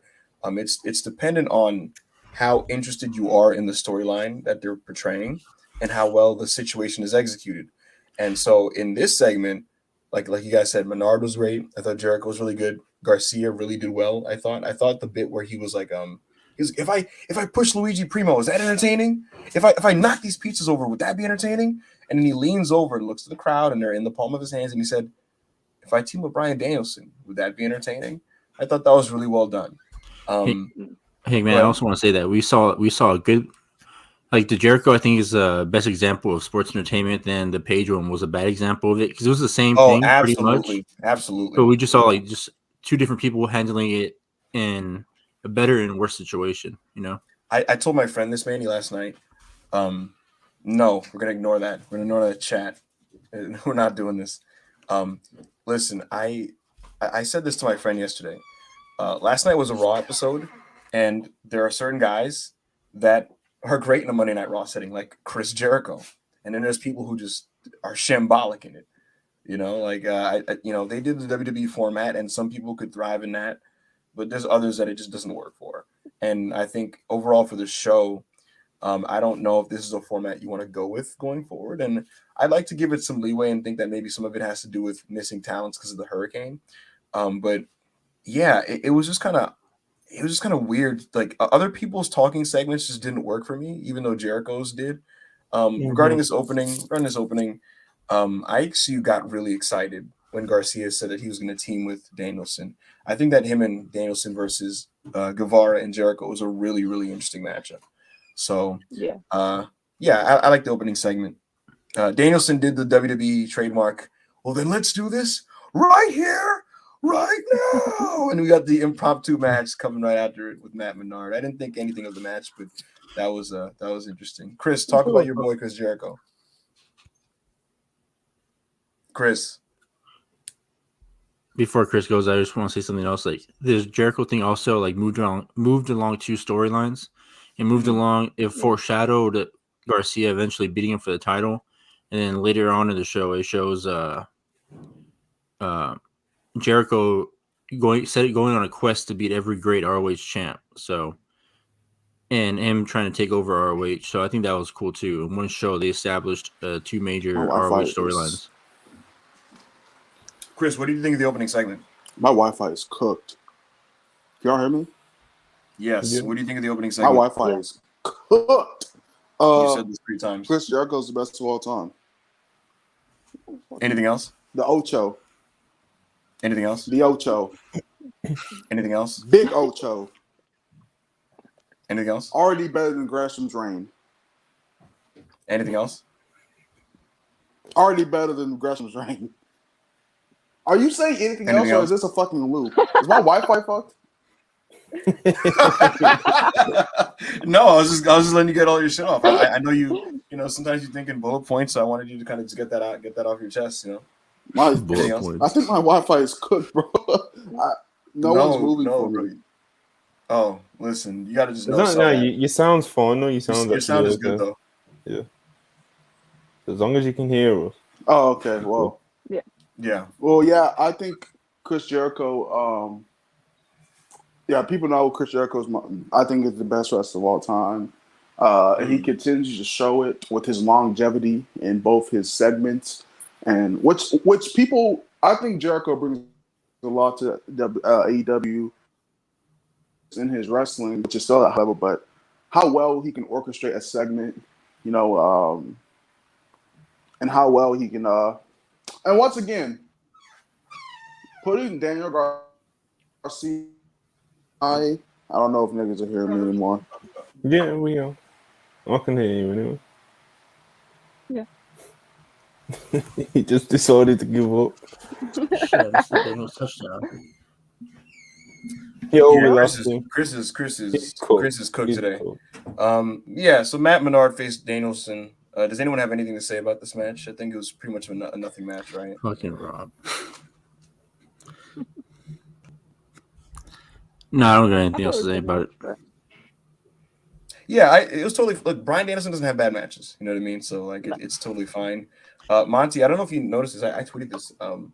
It was, you know what was so raw like about this match? Like recent Triple H Raws, we get the long talking segment, right?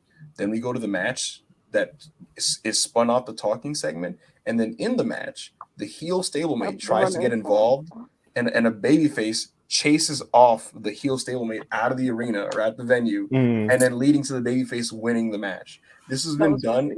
This has been done in recent Raws. Like I feel like Matt Riddle has chased Rollins out of the arena like 3 times in the last month. So it was like it felt like I don't know, Tony was studying their show or something. It's just interesting. But yeah, Danielson beat him. Rob is really begging to come in here and talk about Chris Jericho. He can probably come in. I gotta go in like 50 minutes. Sure. You say 50? 15. All right. Where the fuck are all you guys? We'll get him in for the. Where the fuck are all He's in you the private chat. Hold on. Let me. He's in the private chat ranting, saying that he's been silenced. We'll get him in for the next round of Jericho. Sure. I was gonna say, but hold on. Let me yell at the staff here. Where the fuck are all you guys when we needed people to have? Yeah, man. Listen, I just thought. Yeah, like, I told you what I was doing. I was watching House. I'm trying to put the WrestlePurists card on the screen at like 1 in the afternoon, and like no one's responding. Now everybody wants to hop on a pod with a live. Yeah. What the hell? Yeah, man, I've been busy today. Well, let's I've do been some trying more to sell my shoes. shoes. Sure. I genuinely don't remember what happened next on the show. Mad King. Hope King Cartel's 199. Hope Cartel's extort WWE if they expand to Mexico. Seems a bit harsh. Appreciate the super chat though. God bless. Right. Idris takes fire. Backup Hangman's takes tomatoes. Fair. Not exactly true. This kind of adds on to Bob the Builder's last super chat, $5. The fact that Yuta Garcia gets consistent main events over Starks, Hobbs, FTR, Wardlow, and Andrade is criminal. That's TK's weaknesses. Well, it's all taste. Like, when it comes to stuff like that, like, you know, it's just taste, I guess. Like, some people are massive fans of Garcia. I like everybody. I like give, everybody you listed. You know, yeah, the push that Tony's give Garcia Dustin has Hobbs' main worked event to an is extent. the Rampage. Mhm. Yeah, they did. Which Garcia. is technically the main event of the Yeah. Arthur Ashe show, like for the live audience anyway. So let me tell you guys something, man. Look, Yuta and Garcia are young boys to the BCC. If Mox and Garcia and Mox and Danielson are telling you we want Yuta and Garcia to be on TV weekly because they're doing our thing, you just have to suck it up and do it. You know, that's what it is. Hey, Plus, listen, they're awesome. you can argue that it's a bit of an industry planting, but I'd rather good wrestlers get industry planted than bad ones. So I'll take it. Sometimes you got to do that, you know. Warlow. Thank you, Hangman. Bam again with $5. Thank you, Hangman, for answering my question. But backup tomato AO fire. He's not even here. Question for all the best live wrestling. Question for all the best live experience of wrestling you've had. Need Kenny Omega back soon. Charlie, what was your best live experience for wrestling? Recently, I went to a Progress show on Tuesday, and Chris Brooks and Kid Lycos had a no disqualification match, which was fucking insane. And when it's up on the network, everyone should watch it because that was a really good match. Chris Brooks is usually good in those sort of settings, to be honest. So yeah, he is also gigantic in real life. I did not realize how tall he was. Manny, what was the best live experience you've ever had in wrestling? And Monty, you go afterwards. It was either the Jericho, everybody singing in the crowd for Jericho, or Danielson Hangman 1. Yeah. Mine was probably a WWE live show when I was about 7 years old, and the Brothers of Destruction put Edge and Christian through some tables. Yeah, man. Pop. Loved those guys when I was younger, you know. Who didn't, you know? It's a shame how Undertaker's always got hot takes now. And Kane, actually. Yes. Yeah. Yeah. I didn't like Kane and Undertaker when I was little. You didn't like them? No. Why not? Thought they were trash. Was you scared of them, man? No. Yeah, he was. Nope. Every kid who didn't like Kane was scared of him. That's just facts, bro. Like, I don't write the rules, you know. You said what's facts? Manny didn't like Undertaker and Kane when he was younger, so he was obviously just scared of them. Yeah, you were afraid of them. Yeah, just of me, bro. You know, definitely wasn't. It was like when your little bro was watching Insidious. You know, that's hilarious. My favorite live experience. I don't know. I'm not gonna say this is favorite because he ended up being a murderer. Wow. Yeah, you got one more of those before I take all my assets and create hanger purists and leave. I need that off the screen immediately. I swear to God, I need that off the screen immediately. This dude is like looking right at me, like it's like this is crazy. I don't even know how to do something like that. Yeah, I need this to stop. Plus, Gabe started his shit, so we need to end our shit within 20 minutes. Listen, what the fuck? Did you guys know that I met Jimmy Snuka? Have I ever told you guys this? Yeah. That's interesting. Yeah. So here's what he said to me. I was 8 years old, and I said, and my only knowledge of him was him appearing at like WWE anniversary shows. And you know, like 2000s WWEs, when legends show up, they always play highlights of them or whatever to like show you their whatever. And so I was like, oh yeah, Superfly, you know, like Jimmy Snuka.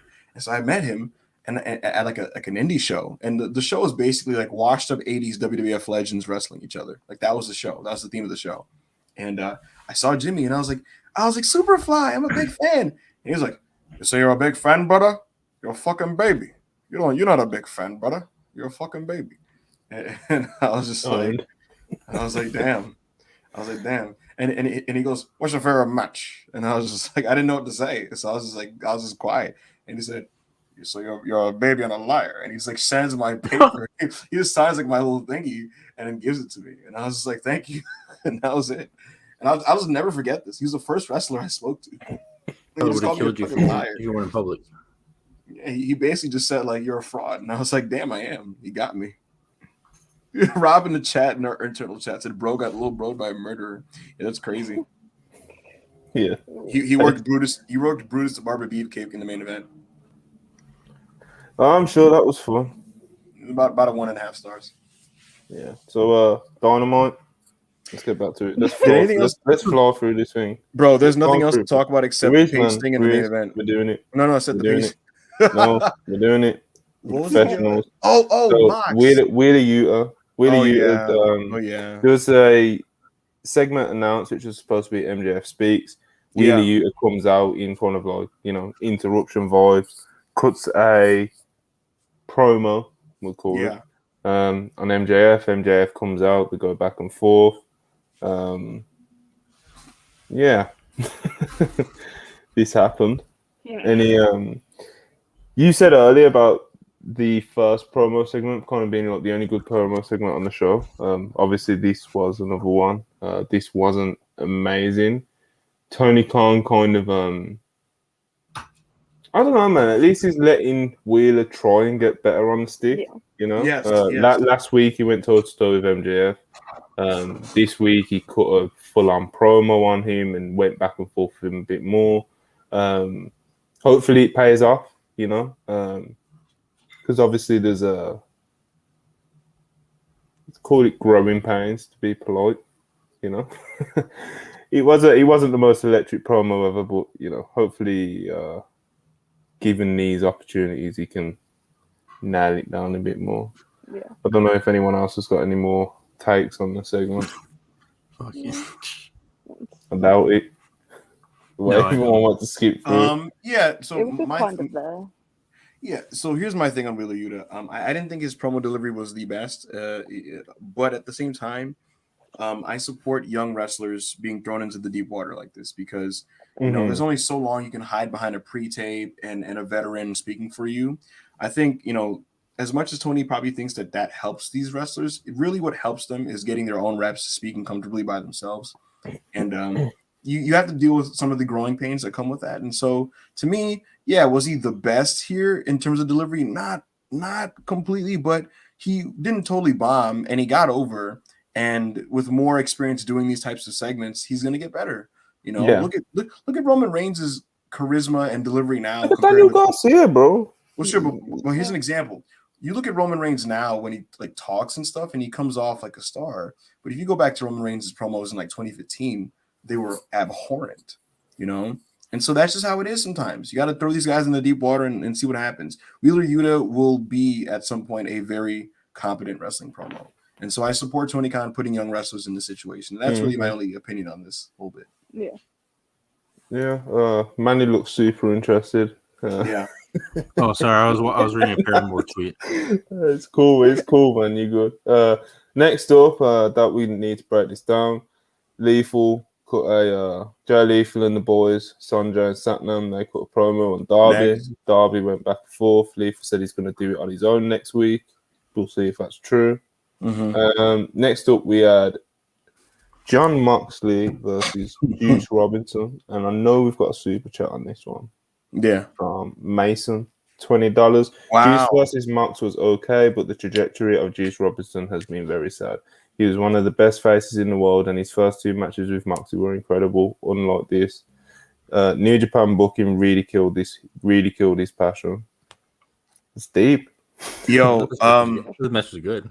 When you lay it out like this, I totally agree with you, Mason. I thought this match fucking sucked, and it was really no. So here's why I say that.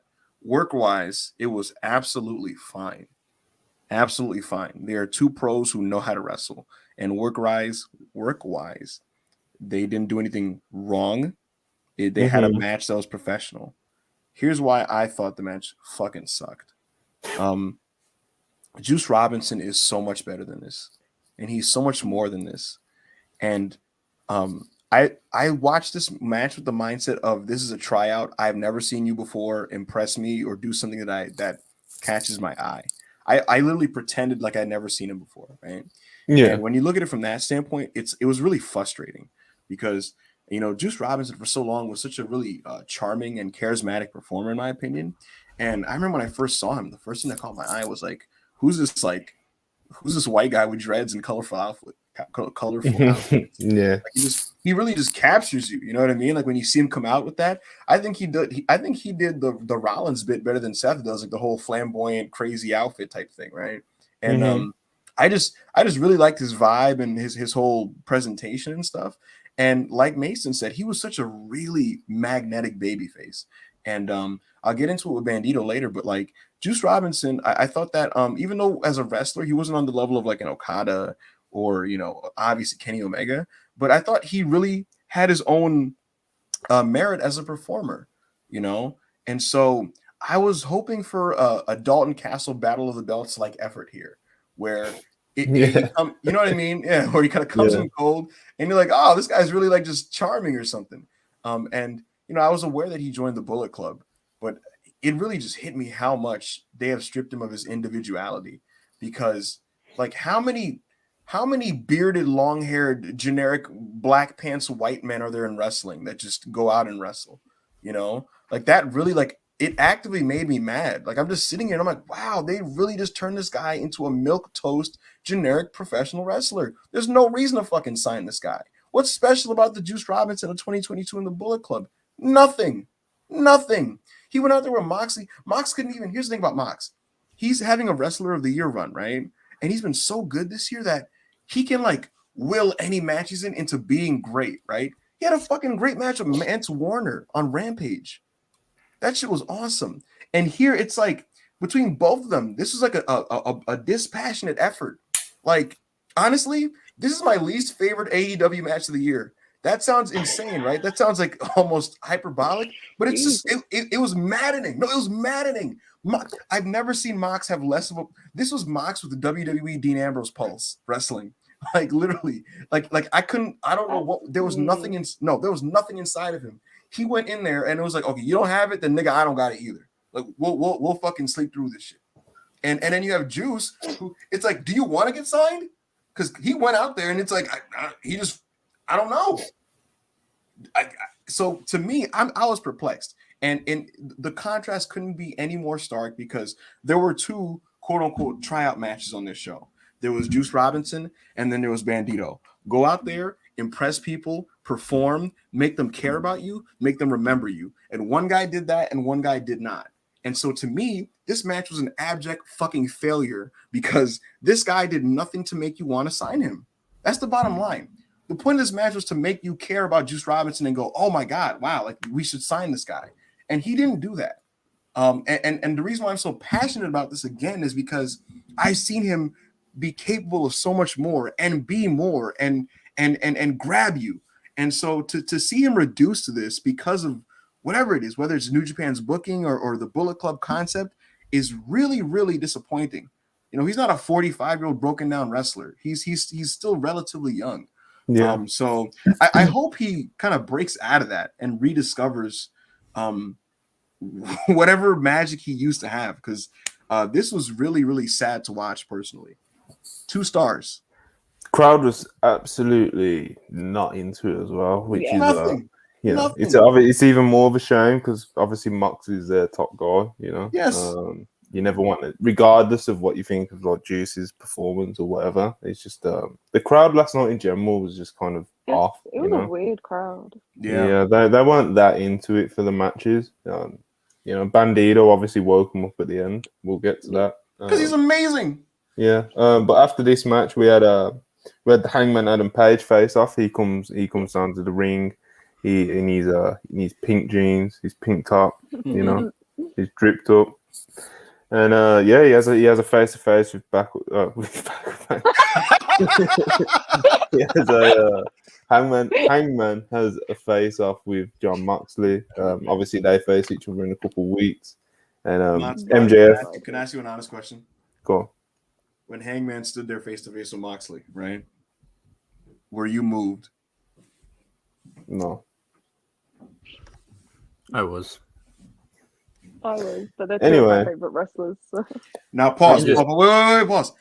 When Hangman returned in that Philly Dynamite last year in a ladder match and was going toe to toe throwing hands with Moxley last October. Were you moved? A little bit. Oh no, I was very moved last year when they were. Well, I going mean, at Moxley it. hates That Hangman was- Page. I That, don't hate Hangman Page, bro. look, see, I was trying to get see, you blew my spot, you know, like CM Punk said, you blew my spot because when they first teased this last year in the ladder match, it was awesome, you know, and Mox was like fat and drunk and leaning heel, and he went toe to toe with the Cowboy, like that was awesome, and I don't know, man, Hangman came out there in front of Mox this time, and he just felt so cold, and like. I can't believe I'm saying this, but like I couldn't give two less of a shit of a John Moxley Hangman Page match right now. I feel like this is the coldest time to do that. Honestly, I couldn't care less. And it's crazy that I'm saying that because Hangman, in my opinion, is an S-class worker. Oh, I hate Hangman. Me. I'm the Hangman hater on this channel. No, I think he's sensational. Thank I think you for he's admitting it. I love Hangman. I think Hangman's one of the best wrestlers in the world. But I don't. I felt nothing. Like I don't even know fully why. I didn't care, and it just. Plus the factor is like MJF is already waiting in the wings. You know that he's the real end goal, right? So it's hard not to see it as filler, you know. I mean, the match is also in Cincinnati, so Moxley isn't losing. Oh my God, That's Gabe true. about to end the space before you get to do it. I don't know what Rob's saying. But yeah, listen, hopefully my opinion changes with how they build this up. I know if both the guys are on their game, they can have a 5-star wrestling match. Well, this is a big factor as well. Like, so MJF interrupts the face off, you know, and he's just like, well, you know, I've got the chip, yada yada yada, and it's just like, you know, obviously Mox is going to beat Hangman, you know, well, who knows, but obviously it's not a guarantee. But you know, you would assume that Mox is obviously going to beat Hangman, which kind of that's what kills it for me personally. I'm not as down as Hangman sounds. He sounds quite depressed about it all, to be honest. But I mean, maybe this is the post. It just, oh my God, AEW main event feuds usually feel box office and big time, you know, and whether it's Punk and Moxley or Omega and Hangman, whatever it is, AEW's top angle usually feels like big time with big superstars, and this was the coldest teased top program that I've ever seen. Like, and maybe it's just the crowd. But I was just well, the crowd woke up a little later honestly, for you know what? Go on, finish your thought. Maybe John should have just taken the break. You know, I feel like Tony maybe late, better late than never. But I feel like Tony was rewarding him for being such a solid and steady, consistent hand this year by giving him the championship over Bryan Danielson. But I think that's more Danielson than Moxley. Well, the point I'm getting at though is that I think maybe it's way too premature to even make the statement. I got to see how these next few months go, but maybe Mox is kind of tired. You know, maybe they should have kind of let him get this break and let Bryan kind of give us a new take on an AEW championship reign. You know what I mean? And we go from there. But that's yet to be seen. We'll see how the match goes. We'll see how this program goes. But yeah, I don't know. I'm not moved by it. I personally do not care about Hangman as a character, but when he came out there, I kind of just like, oh shit, we're gonna get Hangman versus Moxley, and all I can think about is just like two great wrestlers going out there and just beating the shit out of each other for 20 minutes. That's the only thing going through my mind when he came out. So that's why I'm pumped up about it. I don't really care what the depressed Cowboy is doing, just that the match is gonna be great. Babyface versus babyface again, though, man. They're loving that lately. It's something that Joe and I spoke about before. It's just like they haven't got that many heels, man. Like that's why Swerve is kind of in a great position now. Yes. You know, because I don't think it doesn't matter to AEW. I mean, they rather just have like the best workers go at each other. Yeah, fuck that. Nah, AEW needs heels. with no heels means no heat. With no heat means that you're not passionately invested in the result of a match. For some people, it works when you're super over and you're really, liked and shit. But then you get certain situations where two guys, it's like, who are we supposed to feel should beat the other guy? I think that's nonsense. I was at the arena for Arthur Ashe, and there were certain matches where they didn't get over that big life, and their main reason was that there was not a heel to boo in the situation. When AEW has heels, they drop massive heat. MJF is, MJF when he before this return, because now it's kind of weird, where he has to try to do the fucking, stereotypical shit to get booed. But before, MJF was a massive heel. At the arena when I was at Arthur Ashe, we hated Sammy Guevara, we hated Christian.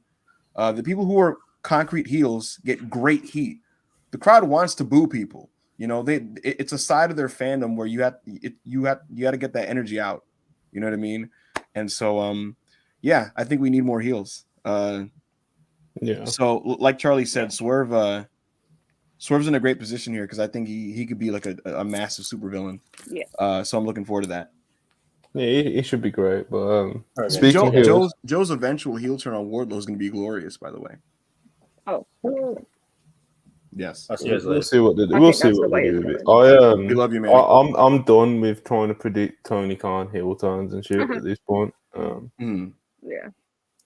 Yeah. So, obviously, carry on this segment. MJF, when he interrupts, he's then, he's caught by surprise by Wheeler Yuta, he was in MJF obviously was in kind of like a skybox sort of thing in his stance. When he's cutting his promo, cocky as ever, obviously. MJF Wheeler Yuta creeps up behind him and man, gives it to him.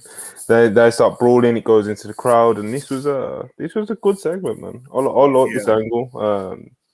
I thought this show overall was kind of a weird show. And it definitely had things that you could pick out and critique, and I'm sure we've done that. But this was definitely one of the few highlights, and the highlights that it did have were quite, high hitting highlights for me. And I like it. I like it when they do like cool angles like this, instead of just doing run-ins and shit. So I don't know whose idea it was, but it was good stuff.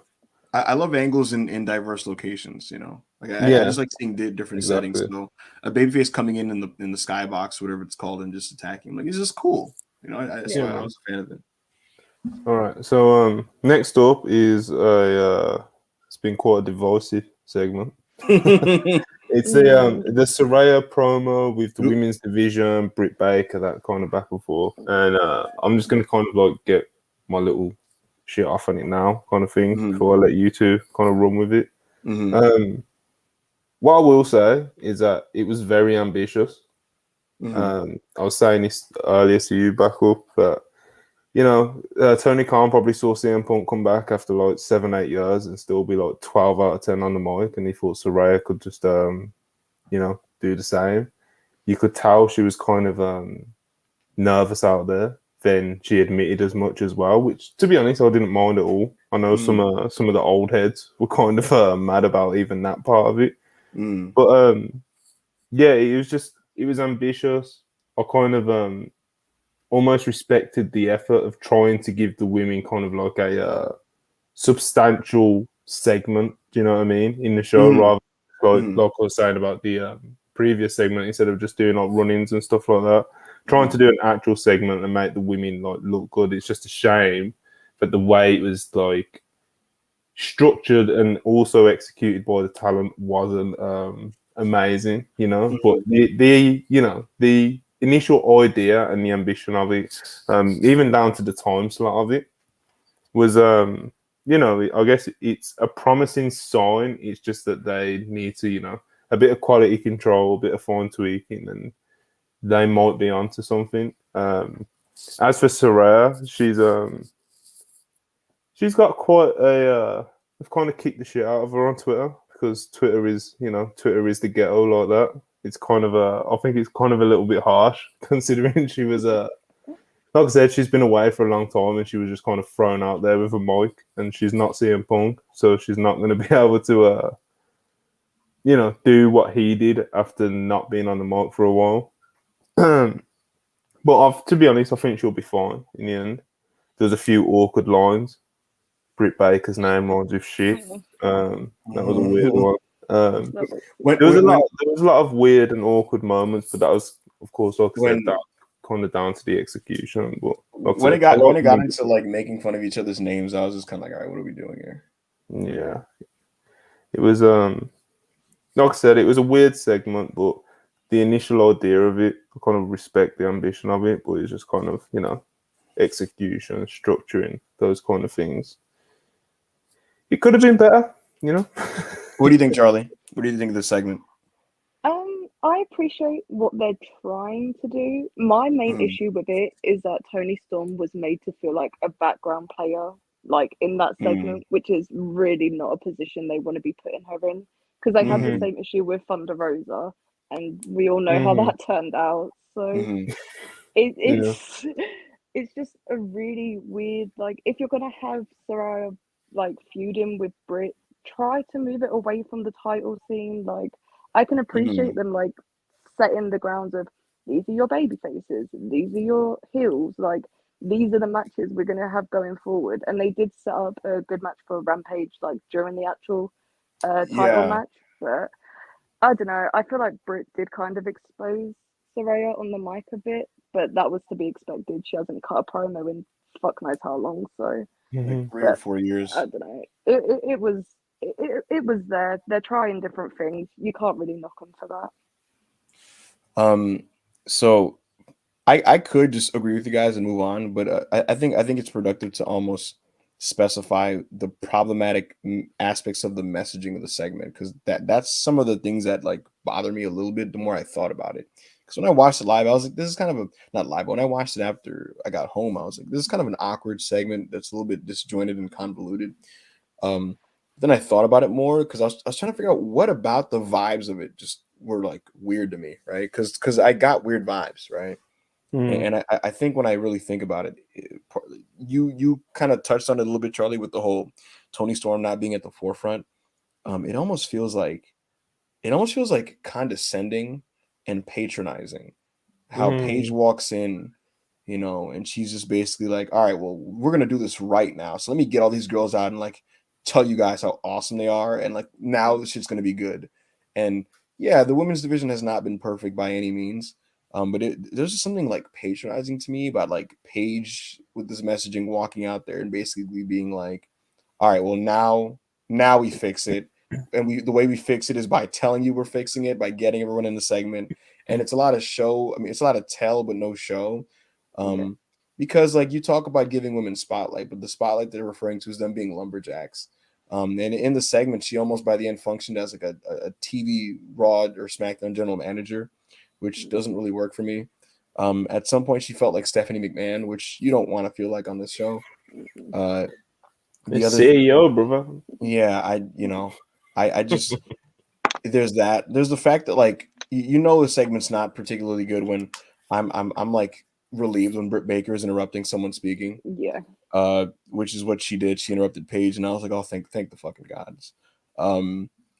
Yeah, I when they started making fun of each other's names, I was like, what are we doing here? Young Dende 199. Jamie got chance. TK ain't doing nothing with it.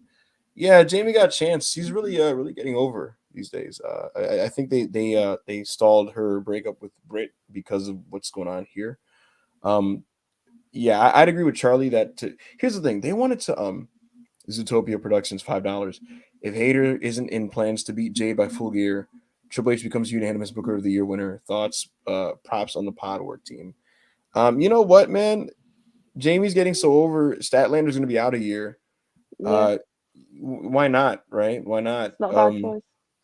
It's not a bad choice at all. I think we brought this up on one of the last podcasts. It might have been last Yeah. week. It's like Jamie's that good. It's like whether it's a TNT or the world title, I don't think the fans would reject that either way. No. You know, Yeah, she's getting over, man. It's working. To kind of wrap this, I also agree that I appreciate the ambition. I think what they're trying to do is like get the biggest name that just came in a segment that segues into interest in the women's match that was coming up. I think that was the idea.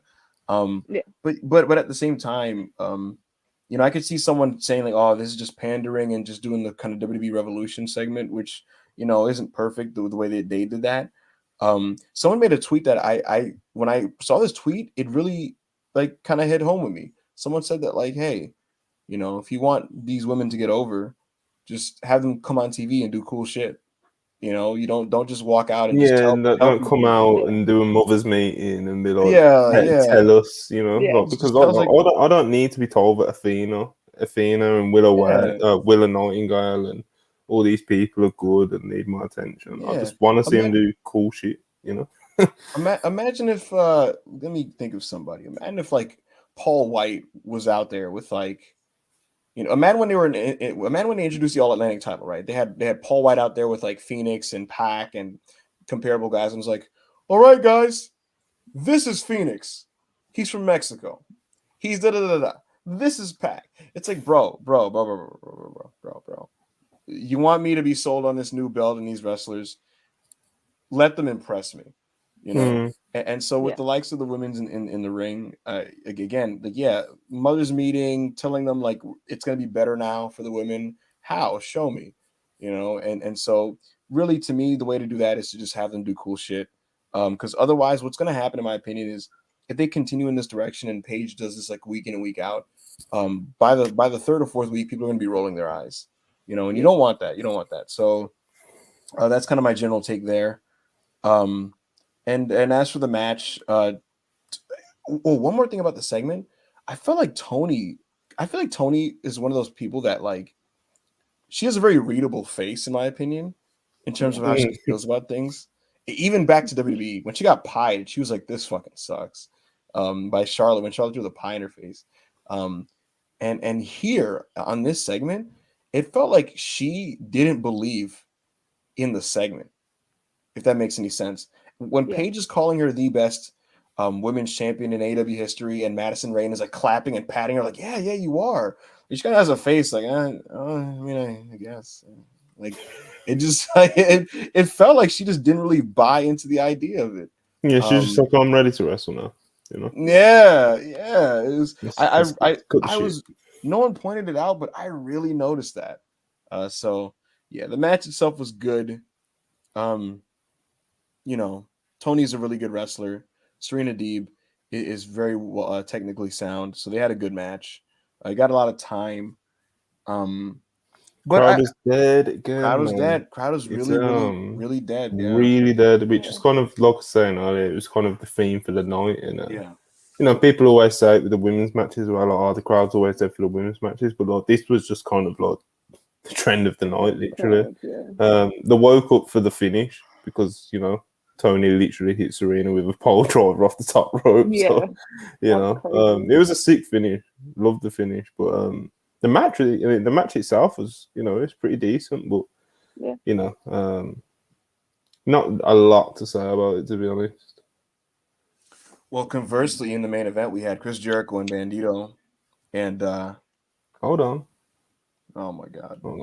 Hold on. Jungle Boy pre-tape promo. Don't really need. Oh my God! But what we will need to touch on is two things actually. Okay. There's National Scissoring Day next week. Okay. Everyone loves the Acclaimed apparently. Mm-hmm. Yeah. We've got obviously a lot of AEW fans in our audience. This is obviously an important date for them.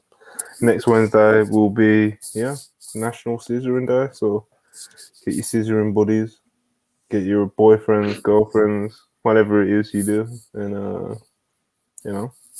prepare. Also, we had a Ricky Starks squash match. Ricky Starks squashed the dude. I'm begging you with every fiber of my soul. What? Nothing. What was that? Continue. Huh? You want me to pull up the picture? Oh my God! Is that what you said? Go ahead. Ricky Starks versus Eli Isom, formerly. No, it's just it's a match that happened. Don't need to. We have to touch on these things. We're professionals. Now, main event. We have some more people joining us for the main event who have been waiting very patiently. You know what fucking time it is, nigga. Y'all know what fucking time it is, nigga. Y'all knew what time it was when y'all heard my fucking name, nigga. First of all, don't let me fucking pure nerds sit here and tell you that Chris Jericho's not the fucking GOAT, nigga. What other 50-year-old, over 50-year-old in the United States, you know, doing Inferno spots in 2022, nigga? Not who else? Christopher fucking Daniels? Nobody, nigga. The fuck, suck my fucking dick. First of all. Second of all, you see all you niggas that sitting here been bullying me into getting this shit? I got all my shit, nigga. Next week, the game changes, nigga.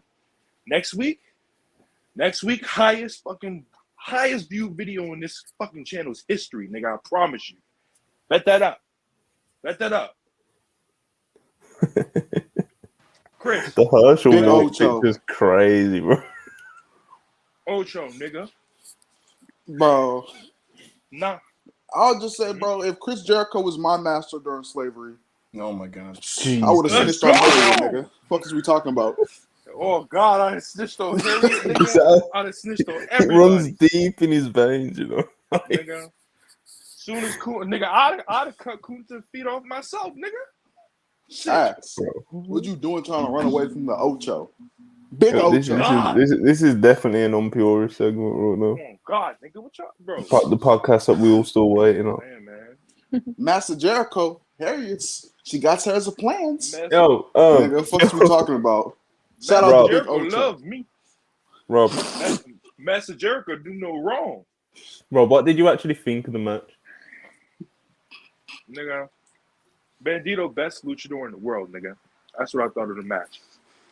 Nigga, who the fuck is Gresham? The fuck? Gresham is pretty bad. Oh God. Could be, bro. He's Gresham's not bad. I get what you don't. I get what he's not for you 20. guys. I'm number 20 in the PWI. Bro, top 10 PWI, bro. Yeah. I'm being top 10 so nasty, bro. You know, man, they didn't change the rank shit. Fuck his kayfabe shit. You know what though, bro? People were hot on the guy before, you know, a few series of unfortunate events. But always, though, you guys have never been into Gresham and that sort of style, to be honest. So, I get it, you know. But he's not bad, you know. We don't have to rely on him. Bandito. If Bandito did not walk out of Philadelphia with a contract, then Antonio Khan needs to be arrested because Antonio Khan, watch your back. He got the crowd, a very dead crowd, by the way. He got them to pop and give him a standing ovation over a vertical suplex spot. He's a luchador. And he did a vertical suplex spot that got the crowd to pop. I think Brian Alvarez said that he timed it on his stopwatch. He said it was like 57 seconds for that suplex spot, which is obviously like fucking insane. Dio Loki with another one-trick pony energy post, this time towards Jonathan Gresham. Jonathan Gresham doing that vertical suplex spot? Listen, no. Dio Loki said this about Andrade earlier, so we can't trust him, you know. Hey, but, ain't no wrong going 50% from the field. 45, but listen, what are we talking about Gresham anyway? Bandido, the best. Bandido, it was Bandido's night last night. Let's be real. I think Rob or Chris was just saying, Bandido woke this crowd up, man. That was like the most impressive part of it for me. Like a real, true performer. Like he went out there, kind of known by a few people out there. It's not like he got some huge reaction, you know. And he went out there and he woke that crowd up, bro. And you know it's easy to go on. It like he got a good reaction. A reaction was like, okay, so a good amount of people in this crowd know who he is, but he didn't get a crazy reaction. But when he set up for his finisher, the 21 plex, he got a bigger reaction than he got when he came out. So it's like, all right, did these people know who he was, but they were just so tired they just didn't want to pop? Because when he was setting up the 21 plex, they popped way louder. So that was like, I think by that point that he definitely won him over, man. Definitely. Yeah, I know he won him over, but it's like not everyone's gonna know that's his finisher for people who didn't know that was him. You know what I mean? Right. I guess you could tell he was setting up for something because when Jericho after he hit that big knee, I forget what he calls it, But and Jericho's leaning up the ropes, and you know what I mean. He does his pose, and you know, then he goes for it. I do have one complaint about this match, and it's kind of mean school because Really? Jericho was taking on this. The only complaint I have about this match is Jericho did not need to kick out of 2 of his finishers. You know what I mean? He didn't have to kick out of the moonsault and battery, which is the Facts. top rope fallaway slam. He didn't have to kick out of that. He could have kicked out of 1. He didn't have to kick out of that and the 21 plex. I feel like, you know, maybe get a rope break on the 21 plex or some shit like that. I don't think he should have kicked out of both moves. But still, shout out for Jericho for taking everything Bandito had to throw at him. Yo, back up, man. I know you want to get out of here in the next 2 minutes, so I'll let you get your shit off so you can, you know, so you can run out of there, and we'll finish it up for the last 5 minutes. So hurry up, back up, man. No essays. I'll time you. Yeah. A lot of people wrestle. If you go over 2 minutes, I'm pulling the picture up. A lot of people wrestle. Not enough people perform. And performing is a lost art in this business. Bandito gets it. You know, he does all the spectacular things that pop modern wrestling fans, but beyond all that, he just gets it. He has the intangibles as a babyface that, you know, I've seen people like Ricky Steamboat or Hiroshi Tanahashi. He knows how to will people emotionally into his matches. And I've seen it countless times where he walks into situations cold and gets over. He just knows how to get over. And when you can get over working babyface, you're special. So it's just the mannerisms, the physical charisma, the body language. There's a magneticness to him as a performer, and just the way he fires up and he shows his passion physically. He pumps his fist and he's willing the fans into the next movie he's going to do. He has a great handle for timing. He's a good seller. He's great at pacing his matches because he can do all these fantastic things, but he also knows how to fill the gaps in between, which some other guys who are compared to him don't really have the best handle of compared to him. He's a guy who can get all his shit in, but he could also work a match like the one with Chris Jericho. So I thought it was a sensational effort for him. He showed why he's viewed the way he's viewed. He's somebody that should obviously be on television all the time. To me, he's a superstar. So I thought he was tremendous yesterday. Chris Jericho, you know, he's a smart worker at this stage of the game, and so he knew how to work with Bandito, and he bumped well for him, and he made him look good. Bandito looked like $1 million yesterday. The delayed suplex spot. What can you say? You know what I mean? Like I'd run out of superlative. Stole the show, bro. Stole the show. Absolutely stole the show. He's the type of guy that if the match isn't getting over, he knows how to get it over. And so very impressive from him. I echo everybody in that he should clearly be signed because he's tremendous. And I thought that was an overall good piece of business. And Jericho going after former Ring of Honor champions is an interesting little storyline because if it culminates in Bryan Danielson, the Mr. Ring of Honor, that's very fitting. So that was my thoughts on the match. I thought this match saved Dynamite because the show was trending negatively towards that second hour. But Bandito was so sensational that I can't call it like an awful show. And so that was kind of my thoughts. And I thank everybody for stopping by the WrestlePurists podcast. I'm going to take my leave now, but you know, I appreciate being on here, guys. Yeah, man. We'll catch you in the game spaces soon. So, all right, yeah, if he's still on, all right. Yeah, we'll see.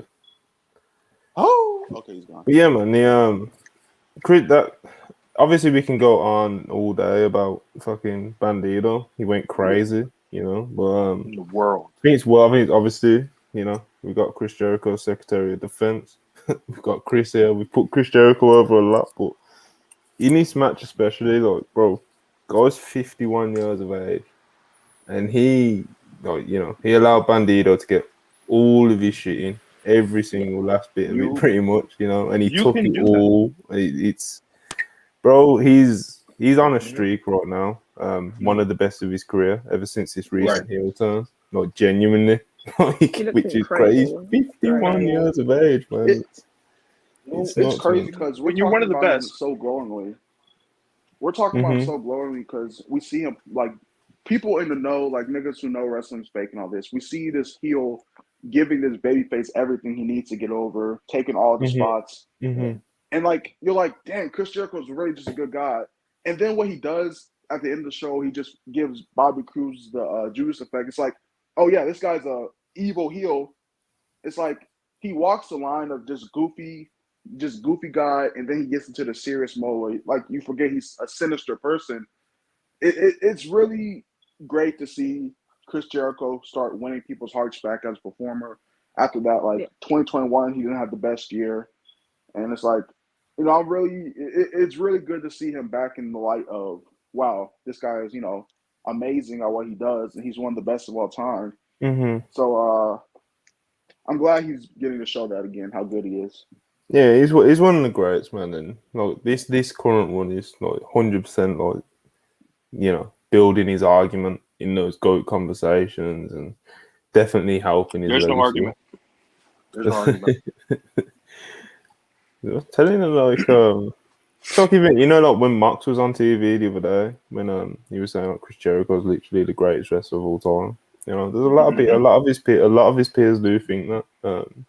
His longevity, the fact that he can go on a run like this at the age of 51, something I'll never get over. So when you watch it back as well, I watched it again earlier. It's just like when you just in the context, man. It's just he's 51. There's this new guy that came in. You got Bandito. Everyone in here, a lot of people in the live chat, like, we know about Bandito. We know what he can do. We've been waiting for him to be on AEW for a hot minute. You know what I mean? He was on All In. You know, we've been waiting for him, and it's just like, obviously he gets this big opportunity to wrestle Chris Jericho, and then it's in the main event as well. And you know, everyone wants him to just go out there and show out, and Chris Jericho just, you know, he definitely won a carry job on either side. Like, we can talk all about like how great Bandito was, but he didn't carry Jericho, and we can talk about how Jericho allowed Bandito to get all his shit off, but he weren't a carry on either side. It was just great stuff, man. You know, to see that happen, to see Bandito get so over with it. Antonio Khan, Bandito better be under contract, nigga. Because yeah, man, we got people are sending super chats, hold fantasy booking him and shit. Like, hold on, because Trevor Lawrence can always accidentally tear an ACL. I just want you to know that. I would be so surprised if Bandito isn't under contract with AEW/ROH. It would legit be like a crime. Yeah, I hear you, 100%. Let's get through these last few super chats and we'll get out. Yeah. Thoughts on Takeshita returning to the US in October. That's obviously real soon, literally days away now. Obviously it was great when he was here earlier in the year. Hopefully it's just more of the same. A few more feature matches, stuff like that, you know. They say he's gonna be here for a couple months, right? So I actually do think, I know people have been fancy booking this, I do think he's gonna be the one to beat Pac for the title, the All-Atlantic title. Because Pac's been leaning more heel lately. And I just think it would be a big rub for Takeshita to win the title. I think that's the only title I really see Takeshita winning at the moment. But you know, he can just put him out there every week and have a great match with someone. He can do it. Bandito versus Takeshita, I don't know. It could be like that match. I really think Tony Khan should try to redo what they did in WCW. Instead of just with cruiserweights, just do it with. Whoa. Young Dende 499. TK, I know you're watching. Fire the black and gold frauds and hire Carlito and RVD. Bring back Rio 2 while you're right. Wait, actually, please do hire RVD. Please do hire RVD. I don't know if you have to hire RVD, but I would love to see RVD in a match on AEW. Yeah, that would be fun. God. I'm with Chris. Like, I don't know about signing him, but like just a one-off pop against like Dante Martin or something. That would be great. But yeah, Tony Khan should recreate what the WCW did with the cruiserweights and just do it with the luchadors. Have a lucha match every week, and just let the crowd go crazy. Luchadors are one of the funnest part of the shows, you know, and we're getting more luchador representation. That's what I would do, you know. Yeah, no, I've said it for a minute now. Like more luchas on AEW, you know, it's something that I feel like it suits what they do as well. You know, like just banger matches, high spots, Yeah. fast pace, just crazy matches on Dynamite. If I had a It's- lucha division of modern day luchas, kind of like what WCW did back in the day, I think that's something that would translate really well. Hey, bring Hoobie 2 back for one more match. Yeah, man. Oh Fuck it. God. Get him in. Let's fly through these. Street Sign him I don't too. know. Hold on. Bob the Builder, $5. Random thought that promo Guevara cut before his match with Moxley was the worst promo I've ever seen. They're coming. I don't want to talk about that promo. Yeah. No, why you gotta That bring that? promo was- It's traumatic, bro. was- Don't bring that was shit up, pretty man. It was, Appreciate all the super chats, of course. 100%. This was obviously this must have been added onto another comment that he sent in, so this is my bad for missing it. PS shirts will be off the Bron Breakker versus Gresham match. That will be. Whose shirts Why will would be you off? do that? That is. Well, listen, not- let's not hate. That'll be a lot of fun, you know. What the No, fuck? it will not You be a actually lot of he fun. picked the two. It's like it's on purpose, you know. You picked the two wrestlers. Oh yeah, that, my shirt will be off because I'll be in the bed asleep, nigga. Why? Don't put that shit on. Don't put that yo, I'm a fan of I don't both. dislike Brown. For, I don't for any dislike Brown. disclaimers, I don't hate Yeah. Braun. I don't hate Braun. It's just that Gresham, you know. I don't know. Listen, tremendous wrestlers, the pair of them. One of them's a blue chip talent. One of them's a blue chip talent. The other one's Tremendous is crazy. one of them's another tremendous is, fantastic technical wrestler. You know, tremendous is an adjective. That is true. That's More a word. like, solid workers. Listen, Right. let's stop. They're all this. definitely wrestlers. Listen, you can get your shit off on this. I'll go round on this one actually because it's quite, I guess, somewhat interesting, especially with, especially with guys who aren't Fed stands at all to ask them about Bray Wyatt. Well, So, Andrew the Giant sent in $5 super chat asking, what are all your opinions on Bray Wyatt as a talent, draw, and a worker? Love you guys. Keep up the good work. Appreciate you, Andrew. I'll go first real quick. As a talent, he's very talented and creative, and he gets shit over. You know, he just does. No matter how fucking weird it is, he gets shit over. As a draw, that's pretty undeniable. To be honest, he's a big draw, and as a worker, he's whatever. You know, he's not really a match guy, to be honest. Pretty more character based and stuff. It's definitely the one thing out of the three that he's lacking in. But he's a big star, man. Like, look at all the interest he's got going lately. It's it'll be interesting to see what they do with him when he comes back. But he's definitely a guy that you're either into him or you're not. You know. Charlie, what do you think of Bray as a talent, as a worker, and as a draw?